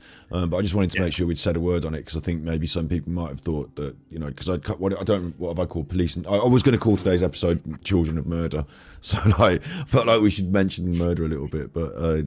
Don't know why. Maybe because I was talking about that Nicola Bulley thing for so long. But yeah. So should we go on our decompression station? Really, I think we've done a good episode. We've done an hour and 20 about the serious bit, and now what we like to do is just, because we talked about something quite harsh and quite sad in a way. So we're going to talk about something a bit more cheerful and a bit more happy. I'm going to open up the Q&A, and we're going to talk about. It's not nice, is it, to talk about children being witnesses to murder and abuse and things like that. So I'm going to throw mine out there now, Scott, because it's going to be a bit mock-worthy, and I think we might be able to go down a rabbit hole with it. This is stuff that scared you as a child, right? We're moving on now. I'm going to get a new picture up. Hang on, let me just get my windows. We're doing stuff that scared you as a child, and for me, Mr. Blobby, it's not just doesn't have to be TV that like was designed to be scary, like, you know, like sharks. It's not designed to be scary. Well, maybe it can be anything. Special. Like, so I want to know what scared you as a child. But obviously, like, you know, scary movies are designed to, but stuff that maybe might not have been designed to, but still scared you, right? Yeah. So Steve's going to start us off. So, Thomas the Tank Engine. Thomas. There is a Halloween episode where there's a ghost train. It's a train that the bridge collapsed under it and it plummeted to its death, you know, and it haunts the railway line, right? And it's completely white, wrapped in bandages, and there's a shot of it that I can still vividly recall as I'm closing my eyes, of the silhouette of it going over a viaduct with the moon behind it at night. Scared the shit out of me as a child. That's a fucker. Scared the shit out of me as a child. I hated it. I could handle Thomas and the idea of like sentient trains and things like that. But like I was like, this is like the period of your life where you're like just discovering ghost stories and books about like ghosts and hauntings and things. So I was all up in like my paranormal shit, and that terrified me as a child. The idea that there's a ghost train out there, you know, it scared the shit out of me. Because now you're Steve of the Dead, right? Do you think there's any of that ghostly, spooky, you know? Do you think you could have been Steve of the Trains instead? Do you think it's just could have gone one way or the other there? Because like, did it imprint in some way? Well, you've seen that I've got like the train simulator on my Steam games list. Yeah, but I've seen you've also got every other game that Steam has ever claimed and put on the fucking website on your list. So yeah, there was a definite like imprint of it, but it was just coming at the same time as you're starting to get into like ghosts and the paranormal, and then a couple of years later, like the X-Files hits and makes all that shit really, like all conspiracy theories and stuff. That's mainstream now. So all of a sudden, there's magazines about UFOs and ghosts and things. So, you know, TV shows about it, and you're like, yeah, I'm all up in this. But that was like one of my first vivid experiences of, no, this is a ghost. This is beyond life. This is something that is dead. You know? So I'm going to just do a chat with Steve now for a little bit. You still put your TV schedule as a kid, but put it in the Q&A. Put it in the Q&A, you chuffers. I can see it in the chat, but I'm just going to I'll put it in the Q&A. The thing I wanted to ask was Steve of the Dead. You're Steve of the Dead because like death metal music, guitars. No, why are you Steve of the Dead? No, Steve of the Dead because of House of the Dead. Oh, I thought it was Thomas Tank Engine. No. Game series House of the Dead. That's why I'm Steve of the Dead. Right. Just really like House of the Dead. Sorry. But it seems to tie in with the metal image and the stuff like that. Thomas scared you and ghosts and all that. Did you get into ghosts at any point? And like, do you believe in ghosts? Yeah. There was a period. Between like the period of the ghost, the Thomasing, as we call it. The Thomasing. Yeah. I don't know, probably around like 15 or 16, sort of started to grow out of it a bit. And I think like in my early 20s is when I started smoking and watching Cosmos, Carl Sagan, reading his books. And that's, I sort of put paid to it. But, you know, there's still like an appreciation for like, because this, right, okay, so there was a cereal and they gave away like little pocket books, and they were all like different themes, and one of them was ghosts and hauntings, and there was like short paragraphs about famous ghosts, and they had like pictures drawn of them. They were like really horrific. and they still, that book, I've got it in a box somewhere, still terrifies me to this day. So there's still like an element of it that that scares me, because it's like it's beyond rational explanation. You know, most things I encounter, I can describe through rational things. You know, like I know gravity, I know how light works and sound travels and all that sort of stuff. So you can understand the natural world, but then something like this is like counter to that. It's something that shouldn't exist, that I can't describe. It's interesting as well. There's an air of terror to it. I'm going to put us back to what scared us as kids, and they're starting to use that Q&A now, so I'm going to get us onto that in just a second. But it's interesting that now, even as adults, you and I both enjoy these videos of either deep sea diving, caving incidents that like give us the willies and make us a bit scared. And they're not actually like, I mean, being out in the deep sea itself, like it's just the sea, isn't it? Being in a cave is just a cave, but we both enjoy watching those sort of videos on YouTube that give us the frights. Yeah. I think it's you sort of like safe release of that terror. You're watching it vicariously through someone else. You're not the one climbing, but you're hearing about someone climbing. You're not the one scuba diving, but you're hearing about it. So you are along for the ride, and you sort of like get to experience that thrill, but you're still safe. So stuff like YouTube videos about it, stuff like horror games and things, horror movies, they're sort of like vicarious ways of us exploring these themes that otherwise are scary to us, and that way we get to we become more comfortable with them. We get to sort of like understand them a bit, and maybe sort of like prepare in advance just in case. There's lots of reasons why we do these like little thrills, like riding a roller coaster. So I'm going to start it's the vicarious thrill of it. I'm going to start reading off some of these Q&As, but the fucking top two I can't see because of the blue bar that says the Q&A on it, which is annoying, which was Gandalf Gibbs said something, I think they said Jaws, and then there's somebody just below them that I can't read, which I'm really apologising for. But Husty's Emporium says the 6 o'clock news, that used to scare them. Saz says Round the Twist. I remember Round the Twist. Oh, yeah, Round the Twist. Have you ever felt like this? Having strange things. Strange things happen. Was it scary? Run. It was a weird program, wasn't it? It was like the X-Files light. Yeah.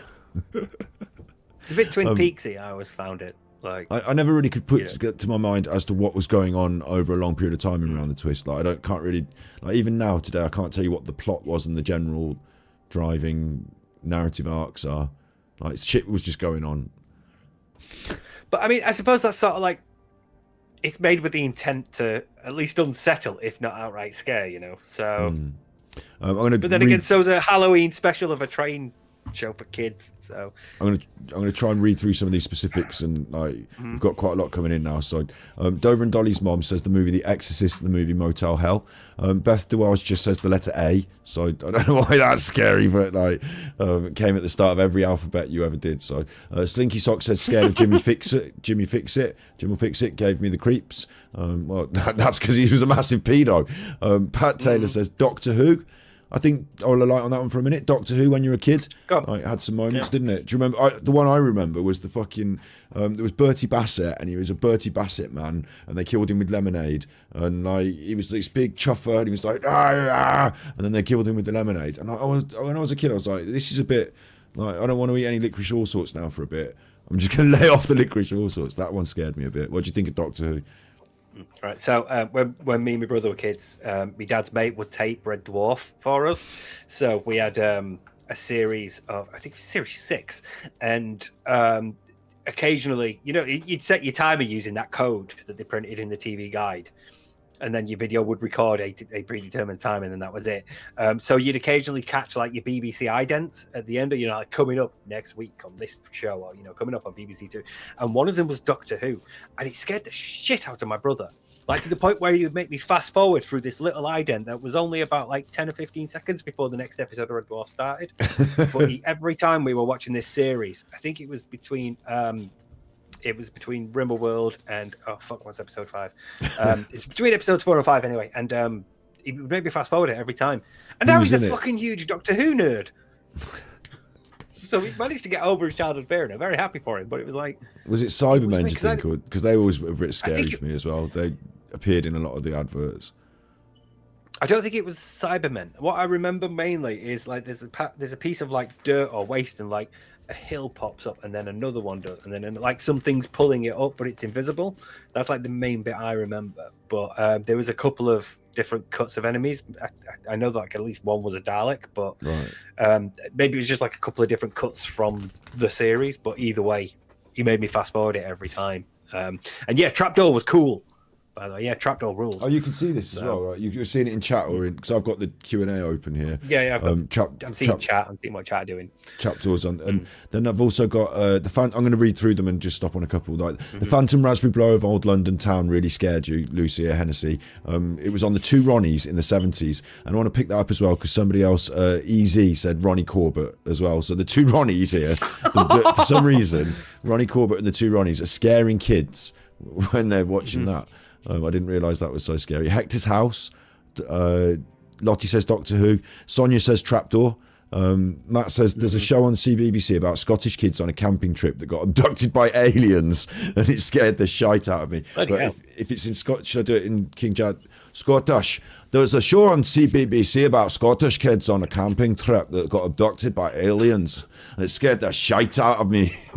Disgusting. I'm going to do Cheryl Lloyd by Cheryl Lloyd.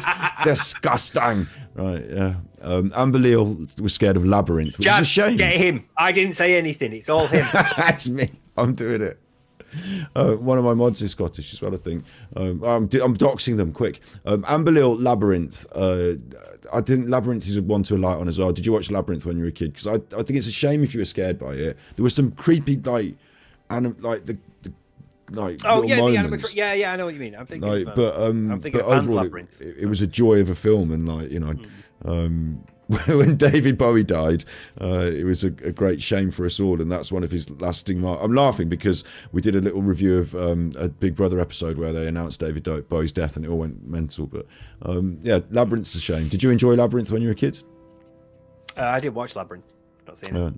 What? You missed out there. Yeah, you have to watch that. Catkins says Sapphire and Steel. Dover and Dolly's mom says she fell that was the ITV show. It was like an equivalent to Doctor Who. It was really Joanna Lumley, and I can't remember the name of the bloke, but yeah. Dover and Dolly's mom says, I fell 3 stories through an abandoned house when I was a kid, about 6 years old. After that, I was terrified watching Wile E. Coyote when he'd chase the Roadrunner and he'd fall off the cliff. It was like reliving it. So you got PTSD when you were a kid and it ruined cartoons? I mean, to be fair, sorry.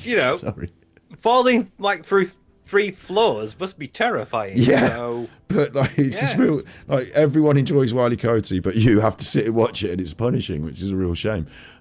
JR says Michael Jackson's Thriller video. My brother was terrified of that as well.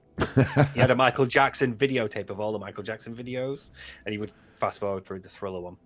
So I loved it. I thought it was great. Yeah, I like Thriller, but we had to analyze it as part of our English GCSEs. To sort of like break down media and sort of like the construction of it. It's really fun. Oddbod has got Hammer House of Horror, which I suppose is supposed to be scary though. Sonia says when E.T. goes white when lying in the puddle gave you nightmares for years. Rosie and Jim on the old houseboat, says Keeley, feels like that was haunted. Rosie and Jim, that was supposed to be nice. Woe Lisa says the Moomins, and I love the Moomins, so that's a shame. Susan Gilbert's The Exorcist in the Twilight Zone and war footage on the news. You shouldn't have been watching that when you were a kid. That's bad. Right. Stay away from that. Wendy Farrar Austin says Tales from the Script. Again, Tales from the Crypt. Shouldn't be watching that. Saz, the man melting in Who Framed Roger Rabbit. Do you remember the man melting? Yes. Yeah, God, that was terrifying. Right at the end, yeah. I can't really remember it, but I'm sure it must have happened. I'm trying to rake my brain for it. The man melting in Who Framed... Yeah, shit like that would definitely... I remember I probably watched Indiana Jones and the guys melting at the end of that one. But he's a Nazi, so it's fine, isn't it? Well, I still didn't like it. It was a bit like, whoa. I should not... Indy was telling me not to look. And I should have not looked. It was my fault. Right. I'll tell you what was scary, right? Okay, so there was a Toxic Crusader cartoon that was very, 1980s to 1990s cartoon, like made to sell toys. It was really rad, cool, dude. And, everyone had a lesson. It was about Crusaders. It's coming in my brain. Yep. It's coming in my brain. Toxic to Crusaders. And then so many flashy and... Yeah. And then the movie is graphic as fuck. Like when he actually becomes Toxic Crusader, it's really fucking gross. It's like proper Hammer House of Horror sort of stuff. So watching that as a kid, thinking, oh, it's a Toxic Crusader movie, great. I love the cartoon. Nothing like the cartoon, mate. Yeah, I think one of the ones that shit me up as a kid as well was Mumra. I just every time Mumra did his transformation in Thundercats, that was behind the sofa time. Mumra. Brutally honest, Marv. Okay, you're about of this generation. What about Goosebumps? I don't remember it really. I'm a bit older than that, maybe. Oh, you mean the books? Yeah, the books. Yeah, I used to read. I used to read these books called Point Horror. I don't know. The people in chat remember Point Horror. Point Horror. I used to read Point Horror. So they a couple of times. I remember one or two of those was a bit spooky, like a bit like what the fuck. But because it was contextualized by being in America, maybe it was less like directly scary to me. But I don't think I read Goosebumps, or I think they did TV as well, Goosebumps at one point. But they had a TV series. Yeah. I want to sort of brutalise my way through this list so that everyone gets said as well. Brutally honest, Marv is next. Why children are scared of scarecrows? I don't know if I was scared of scarecrows, but if you were, I'd stay out the fields. Judith Bay says Spearhead from Doctor Who. Living shop dummies with guns. It stays with me, and mannequins scare me today. So that must be particularly frustrating again, because mannequins are everywhere, aren't they? Audrey T was scared of the borrowers. They're really tiny little chuffers. Oh, the tiny little, I remember them. And following that, Dream Big says the Oompa Loompas in Willy Wonka used to scare them. I mean, they did take away the children when the children had fucked up, so they're little people that take away. They did. So two people that are scared of, and Ronnie Corbett as well was little as well, wasn't he? So he goes in that box. Kieran Byrne says screen masks shit me up. We've got another vote from Wolis. I think that's fair, though. Again, that's like there to be terrified in it. That's fair. I can't believe the Moomins have come up again, because I love the Moomins. Greg Russell says Charlie says, always go Charlie with your says, mother. Yeah. The song. I think they were probably scared of the original Charlie Says, though, because that was a bit like, I do remember being scared of it myself, because the concept it raised, the concept it raised was being like taken off by a stranger, so that was a scary concept. Brumvixen says still scared of the baby son on the Teletubbies. And Curious Cat, religious programs. I remember being very young in bed. After church that day, all I could hear was religious music. I thought it was the end of the world. I screamed and my sister came. So that was a very specific one. Maniac Mansion on the NES from John Paul. Being scared of Maniac Mansion. I can't remember. I was scared of Dr. Robotnik. Yeah? I'll give you that. Yeah. Green Hill Zone, Act 3. Play it as a regular level, and then you get to this period where it's all flat and you're just running, and then the music changes, the screen stops, you are stuck where you are now, the music changes, it becomes menacing, and then some dude descends from the heaven with a giant ball to splatter you into pieces. It scared the shit out of me as like a 6 or 7 year old. So, And I remember Maniac Mansion, but being very difficult, and I could never really get into like how to fix the game and do it because I was a kid. But I don't remember it scaring me. But JR says, "Are you afraid of the Dark TV show and Courage the Cowardly Dog?" If you're a '90s kid. Tippies, Slinky Socks. Slinky Socks sent tippies. I'm beginning to think I'm not normal. All the things that you have mentioned didn't faze me in the slightest XXX. Superchuffer owes 3 hugs. 3 hugs coming your way. I don't think they're all supposed to scare you. I think that it's just that these are people's individual scares. So maybe some of them you might jive with, but some of them might just seem a bit off there. But everyone's scared of some shit. Look, Yo-Yo says Philip Schofield scared me. So no, Yo-Yo was scared of Philip Schofield. Wait, are you talking in light of current events or back in like Saturday morning live? Possibly the Saturday morning live. Greg Russell says Gideon the Duck was very scary. Can't remember the full story, but remember how sad every episode was. Don't remember Gideon the Duck. John Paul was scared of the Magic Roundabout and Watership Down. Now there's a big one. We'll talk about Watership Down. Scared of Watership Down, yeah. Brutal film. Absolutely. Oh, this is going to be a really lovely film about rabbits. Holy shit, it's about the brutality of nature and how meaningless life is. Fucking I always thought growing up maybe there was something to do with war involved, because they were like, like I remember looking back on it and thinking of them as like soldier rabbits, but like the disgusting, horrible, the scary, the being in the burrows and trapped and all the bad stuff. It's absolutely an allegory for war. Let's not beat about the bush. Yeah, it was It's like scary being as shocked that chuff. where the wind blows is like evolved. It's like evolves an atomic bomb. It's But very much about that. Yeah. and I don't know if it translates globally, but that was a UK one that was like, look, we're only like, I don't know how many likes away from the fucking giving the money to charity, so hit the like so we get 100 likes, you chuffers, and I'll give £10 to charity, you chuffers. The robots on MASH get smash advert, scared Brum Vixen. I know what she they're in means. the young ones. Again. I couldn't be happier. Big ups. Jackie sent tippies. Great chat re. Children and police. Now we're having a laugh. Yay. Yeah, exactly. We're going to finish off with Superchuffer a owes little 10 hugs. decompressor. I do believe the robots on the MASH Get Smash advert was a very good call because it made you feel like you were out there on the moon and there was nothing else around you and there was just these creepy little weird robots. And like if you were watching that advert on your little telly late at night in your bedroom, like it's very lonely in that place up on that moon with the weird little robots. So I kind of felt that can give you a different kind of like unsettlement. So I think that's a good call. Catkin says Crime Watch. Susan Gilbert says it was the 60s. I don't know what that's related to. EZ says also return to Oz. The Wheelers were terrifying and maybe more than Return to the film. Return to Oz. Oh, Return to sequel Oz. to the Wizard of Oz. Yeah. Right. The Wheelers were terrifying, maybe even more than Ronnie Corbett. The Wheelers. I don't really remember them, but I remember Return to Oz being a bit of a thing. Yeah. Monkey really scared you, says Pippa. The Japanese, or is it Chinese? Oh, the Japanese TV show. Yeah, I remember that. Monkey, that hello. scared you. Kieran Burns said Slytherins from Doctor Who. That's another Doctor Who one. So Doctor Who's responsible for scaring kids all around the country. Yeah. And Husty's Emporium says the health and safety videos they used to play in school, like the kid getting electrocuted on a pylon or someone drowning in a vat of silage. Don't know, I'm laughing at that. Again, those are sort of like deliberately designed to scare you. Yeah, it's the aren't they? concept Trying of scaring the to kids Get that's away from the making me laugh. fucking train lines, yeah. So, Yeah. because I thought before, like, do you remember the Dark Water one, where it's like that bloke just dressed as Death next to like a river or like a pond or a canal or a lake or something. He's like talking about like how deep the water goes and you don't know. It's really fucking ominous. I think Like, that's remember deliberately that, designed to scare you, though. Whereas something like Thomas the Tank Engine Halloween special, not really. Yeah, Dover and Dolly's mum says she's got another one. In 1950s movies, they had a glass dance floor that would go over the pool, and she had a recurring nightmare that she'd be by the pool and the glass dance floor would come out, or she'd be in the pool and the glass dance floor would come out. I remember going back to Freddy Krueger. I remember I watched A Nightmare on Elm Street when I was a kid. Actually, veering into the ones that are supposed to scare you. He came out of a waterbed and he was in the bed, and that was like scary that they got trapped in the bed. All right, cat. My cat's going nuts. She's having it.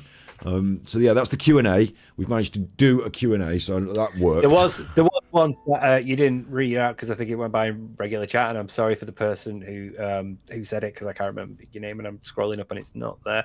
But somebody said the 90s Undertaker in the WWF. There he is. Petty Peachy said the old early 90s Undertaker of WWE.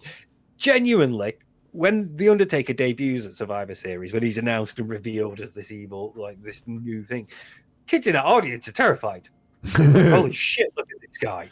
I remember the Undertaker. So the first few months, maybe year or so, he was actually kind of scary. They did like incorporate a lot of death imagery. So yeah, I remember the Undertaker, right? And I remember that I liked him, but it was right back when I was semi-convinced the wrestling was real when I was a little kid. Do you know what I mean? And then Paul Bearer would do this thing with the urn, and he'd raise the Undertaker back from yeah, and the Undertaker. And so for a while there, I was like, look, this urn must actually contain some sort of power. Undertaker. The Undertaker impression, the Paul Bearer. Paul Bearer impression. Everybody's got a Paul Bearer. You're going to go really high. And I was convinced that the urn must have some sort of mystic power in it because, like, it's only logical. If the wrestling's real, the urn is therefore real.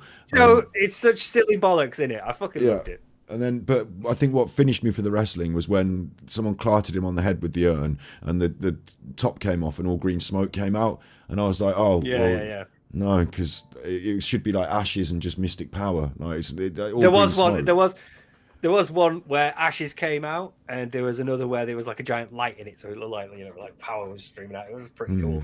Yeah, it's cool, but it was noticeably bigger, that one, because it was like They were all different like urn. was, Yeah. So yeah. once the shit started going on with the urn like that, I was like, no, I can't. Wrestling's not for me anymore. The one where they did the pile driver on, what was it? Rowdy Roddy Piper and Bret Hitman Hart had a WWE Intercontinental title match. Oh yes, that's a fucking great match. Yeah. I was convinced it was real, and then when Undertaker got clighted on the head with the urn and all the smoke came out, not real. So I'm even wearing my Hulkamania today for. I like that. That's what shattered your illusion in kayfabe. That's what killed it for you. Yeah, they went too green far smoke with that. coming out. Yeah, green smoke. It just doesn't make any sense. But I was never scared by the Undertaker. Although my dad did take us to the NEC to watch the wrestling once, and we went in and they were playing all this music and it was like loud, and just the being in the NEC as a little kid was bit scary. Do you know what I mean? Like all huge the arena, in it. Yeah. So it was I was a bit afraid of like just being in the massive arena, but other than that, the wrestling was all right. Yeah. What am I looking at now? What was I thinking? I'm going to give some money to charity, so you're going to do some talking. Like you're going to pick on someone in chat and talk.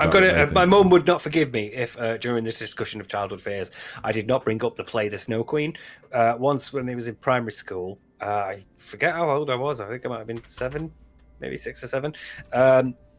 We went to see the play The Snow Queen, and the moment it started and she walked out on stage, I flipped. I burst into tears.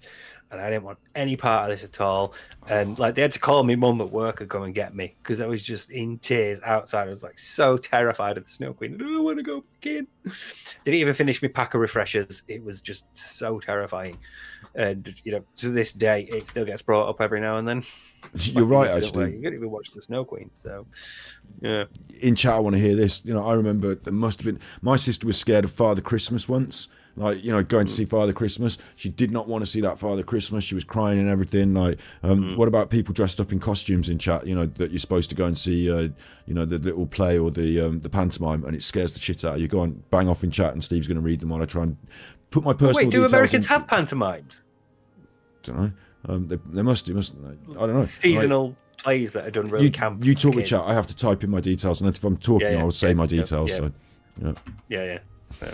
I did also see in chat earlier, have I seen a ghost? So just to cover for time while Scott does this thing. I've not, but my mum swears that I have.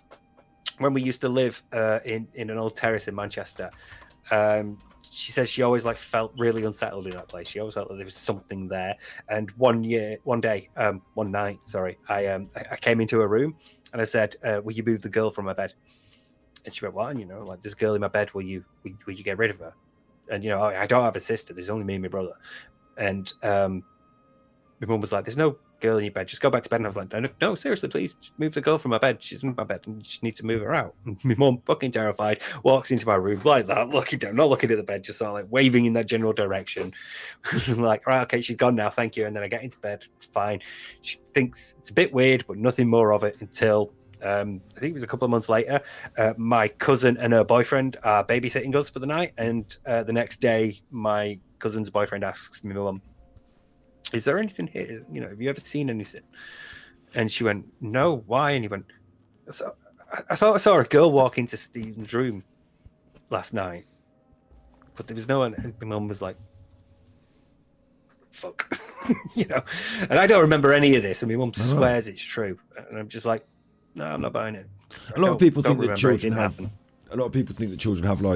some sort of naive intuition about these sort of things as well, don't they? Like that you might have maybe more of a sixth sense, be able to see the ghosts, and by being open to the concepts, by not being as you grow up, you're told this doesn't exist, that's not real, and you stop believing in things. So, but by being open to belief, that you might also be open to things that other things. Yeah.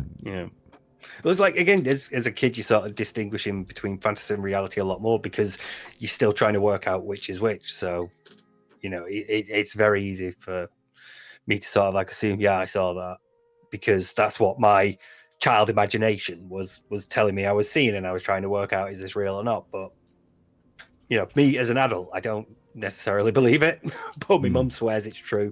My cousin's boyfriend, well, now her husband, so I suppose it's my cousin. He swears it was true as well. He remembers it. So, yeah. But I have no memory of it at all.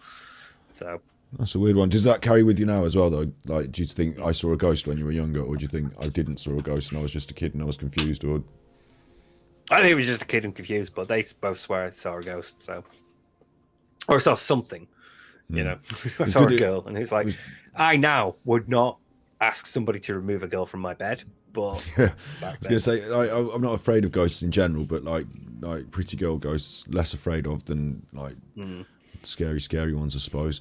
But it's like where I live, we were in like, you know, it was proper mills, old like Victorian mills. Everywhere was run down. There were terraces everywhere because they were all the workers of those mills, and you know, kids do sometimes break into the old crumbling Victorian mills and fuck about. And like my earliest example of death is seeing it. Well, not seeing, but you know, a classmate of mine and his family, his brother and their mates were fucking about in a mill, and he fell through it. He fell through the floor and plummeted to his death. That's one of like my earliest, but more than 3 floors. So that's like one of my earliest memories. So you get a lot of like areas where like a lot of people have died in shitty circumstances, and my mum was convinced there was something there in that house, but I never felt it. So, although apparently, you know, maybe this girl and me just didn't get on. I don't know. We've gone into the dark side of things again. Still do well in your afterlife, whoever you are. But pop by and see me. there's one I wanted to pick out from chat. Lucia Hennessy says, a man dressed as Rupert the Bear in the street with a big Rupert mask. I saw his actual real teeth through the mouth and was very affected for the rest of my childhood. Yeah, that sort of stuff. I'll tell you what I really didn't like as well was when I was a kid, when they would dress up in costumes and stuff, and they'd be like, oh, look, it's Mickey Mouse. And I'd be like, it's definitely not fucking Mickey Mouse. I'm not that naive. Yeah. Like, I don't want to, I know there's a person in there. I don't like it. Keep it away from me. Like, but the adults would all be like, oh, no, look, it's Mickey Mouse. And you'd be like, oh, well, I don't know. I paid 50 quid for this fucker to show up. Fucking look at him. When we were very little, we'd have like a magician come and do some tricks at a birthday party or something, and that would be acceptable. But as you get more older, like children's entertainers, like the older you get, the worse children's entertainers are for being entertaining, and more bad they are for feeling creepy, isn't it? Like, okay, so there was a teacher that I used to have called Mr. Bridgewater when I was in primary school. Terrified the shit out of me. I could never stop crying when I was in his lectures. Fucking hated lectures, lessons. Hated this guy. And to this day, I feel guilty about it because he was probably a really nice guy, and I was just like a weird kid that, you know, for whatever reason decided, I'm terrified of you, mate. But, you know, nowadays I feel really guilty about it. I'm like, well, he's probably nice. Just like a teacher, you know, just like any other teacher. But Right, what was your scary thing then? We're going to stretch this out. What, me? Yeah. When I was your a kid, scary TV show. What I started us off with Mr. Blobby. Like there's quite a few, I suppose. Isn't there? Actually, Mr. Blobby. I really like it. Combined a number of factors. I'll just quickly say T-minus 5 minutes now. We're going to stretch this out for another 5 minutes so that on YouTube it says 2 hours. Q&A, everyone. Because I thought it was funny when Alan did that the other night. So it doesn't have to say 2 hours. It's irrelevant what it says on YouTube, but it's kind of like an OCD thing now that I can see at 1:55. But yeah, T-minus. You can say thank you to each other in chat and say like, you know, everything else. I might come on a bit later and do a Twitch, but Steve of the Dead has also been dropping videos, so make sure you go and check those out. I've got his channel there, and I'll link that in chat. Copy that. Dover and Dolly's mum asks why people are scared of clowns. There's a number of theories about it, but I think the one that sort of rings true for me is that it's the gross distortion of facial expressions. You normally don't expect like eyes that wide, smiles that big, and nose that red. It's something about it that sets you on edge because it sort of fucks with your facial perception, and you know it's not right. So I think that's sort of like the way I take it to understand why people are scared of clowns, because kind of freaky, you know. So yeah, like that's another one. Not my colorophobia, but they get again. I think the older you get, the worse these things appear. Like when you're a kid, you're naive, and it's like a clown, I suppose. And then you get a bit older, and you're like, it's a person in a clown suit. And then you get even older, and you're like, what's this fucking person doing dressed up as a clown around me? Get them away. But with Mr. Blobby, I think for as a kid, it's not that it scared me necessarily, but I wouldn't like the concept. I didn't like it. I didn't understand why it was supposed to be funny, and what Mr. Blobby was doing to all the people. I was like, would he stop doing that to them? I don't like, get off them, you chuffer. And if he was around me, I'd have been like well out of it. Like he combined like weird guy in a suit, touchy feely, not being able to see any face, strange blobby screeching. Like I didn't like any of it. I'm trying to think of things like I was a naughty kid that used to watch the naughty telly when I was not supposed to. So the things that scared me as a kid were actually things that were scary. Like I watched Poltergeist and I just wouldn't want to go in the bathroom because of the mirror. I watched Jaws and I didn't want to have a bath. Like actual scary scaries. I'm trying to rack my brains to think if there was anything like that was supposed to be nice that I just would be off with. But I remember my sister crying over Father Christmas. That was another one. Yeah, she really didn't like Father Christmas. I do remember like coming down for something one night, and like my mum and her partner are sat there watching Silence of the Lambs, and I come down and I'm like, oh, I need like right as Hannibal Lecter's biting somebody's head off to escape a cell. Like, what the fuck are you watching? No idea what was going on. Terrified me. So, and I remember when I was a kid, we used to go to this video shop, right? And so when my parents divorced, my dad would like take us to this video shop. It was like a little independent, not like Blockbusters. So they had all these different videos all over the thing, and like get a video so that you can watch it. And like and this was how I got introduced to Poltergeist, because they had a separate room. It was like up these little stairs, and it was all the bad videos, all the scary ones, and you knew they were all the scary ones because all the pictures on all the videos, because they're all on the shelves. And so I was like, oh man, and it's like while my dad and my sister were messing about picking videos of like Denver the Last Dinosaur or something like that, because my sister was a bit younger. My sister was a bit younger. They're looking at the nice videos. I snuck upstairs and I thought, these are all bad videos, yeah? They're all the scary bad ones. So if I'm going to get one past the system, it's not to look like a scary bad video. So I picked Poltergeist because on this cover, it was just like a little child and some light. Like it didn't look like... Yeah, like watching the telly, like kids sat in front of it. Like, yeah. It's not like a scary like looking cover. So I picked that and I got it through the system. Got it through. And then we watched that and it scared the fucking bejesus out of me. So that was that was supposed to scare me, but it was my own fault. I snuck it through the system. But I can still picture the inner room of that, sneaking up those little wooden stairs and all the bad scary videos being on all the walls in this little, like, I suppose these days that would seem quite creepy as well, like as a concept. But a lot of kids that see, when you initially sort of like described it, I pictured it's like the bit where they keep all the adult films. Like all right, no, sex films. Curtain, red light, you have to go. I don't know if they did that. No, I meant like the horror films, like because they all had pictures of Freddy Krueger and stuff like that. Like the other one that was traumatic from our childhood, that's a funny story like that, is that my sister had a sleepover and watched Candyman, and then all the other kids' mums complained to the school that they'd been traumatized by a sleepover. But they were 13, so they should have fucking dealt with it. Yeah. That's close enough to the age rating. It's rated 15. You can deal with it. I do remember, like, as a kid being apprehensive over there's like an episode of The Young Ones, because my dad had like the box set of VHS, and on the back were like descriptions of each episode, and one of them mentions Poltergeist. So I was always a bit like, oh, I'm not sure about that one. I was thinking about it. But then you get to that episode and it's just like a couple of bits and it's hilarious, and you're like, oh no, this is fine. But there was an initial like, oh, it's ghosts, it's something, it is death again. But really, it's just like these two blokes walking in, holding their heads because they were beheaded in like the 1800s or something, 1700s. I think when we were kids, we did have a lot of ghost stories going around as well. So that was what I was always more fearful of. Stuff on telly, like I said, for me was the actual scary stuff. But we've had a lot of interesting chat about what people were scared of as kids in chat today. I'm going to just pop the Discord in chat. If you want to be part of the MIMP crew and join the Discord, then you join the Discord. You can talk to each other in the Discord. It's like, if you know what it is, you know what it is. If you don't care, you don't care. The link is now in chat. Have you got everyone happy in chat now? Because I've told you your T-minus 5 minutes. Your 5 minutes are up.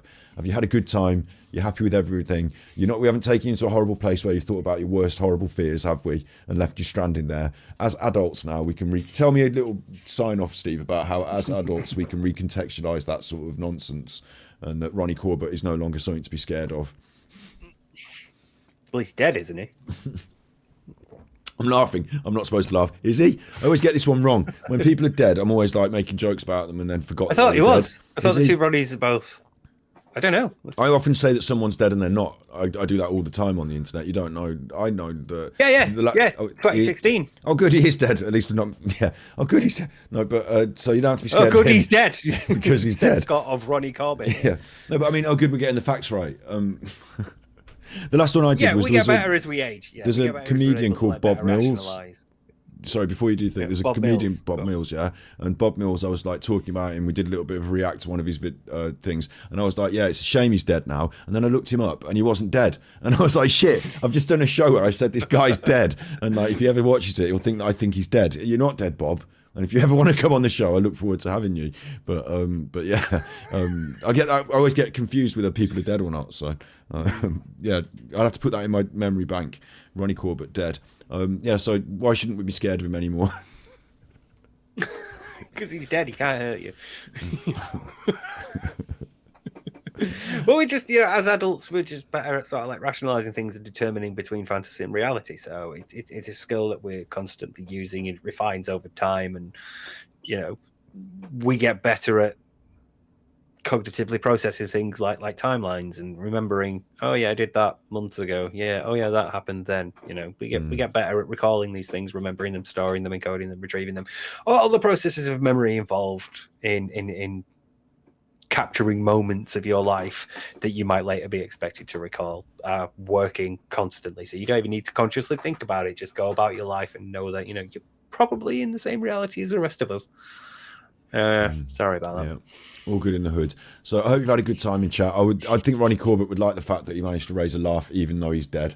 So he'd like that, wouldn't he? The way I've done that made him use the. He's raising our spirits. Yeah, he's lifting our spirits. Only a little bit though. Only this slimmer. Not lifting him too high. He's still short now, even though he's dead. We're not topping that. End it on that. Yeah. You be good, my little not topping that podcast. one. Remember, if you can't be good, then you're naughty. You're naughty.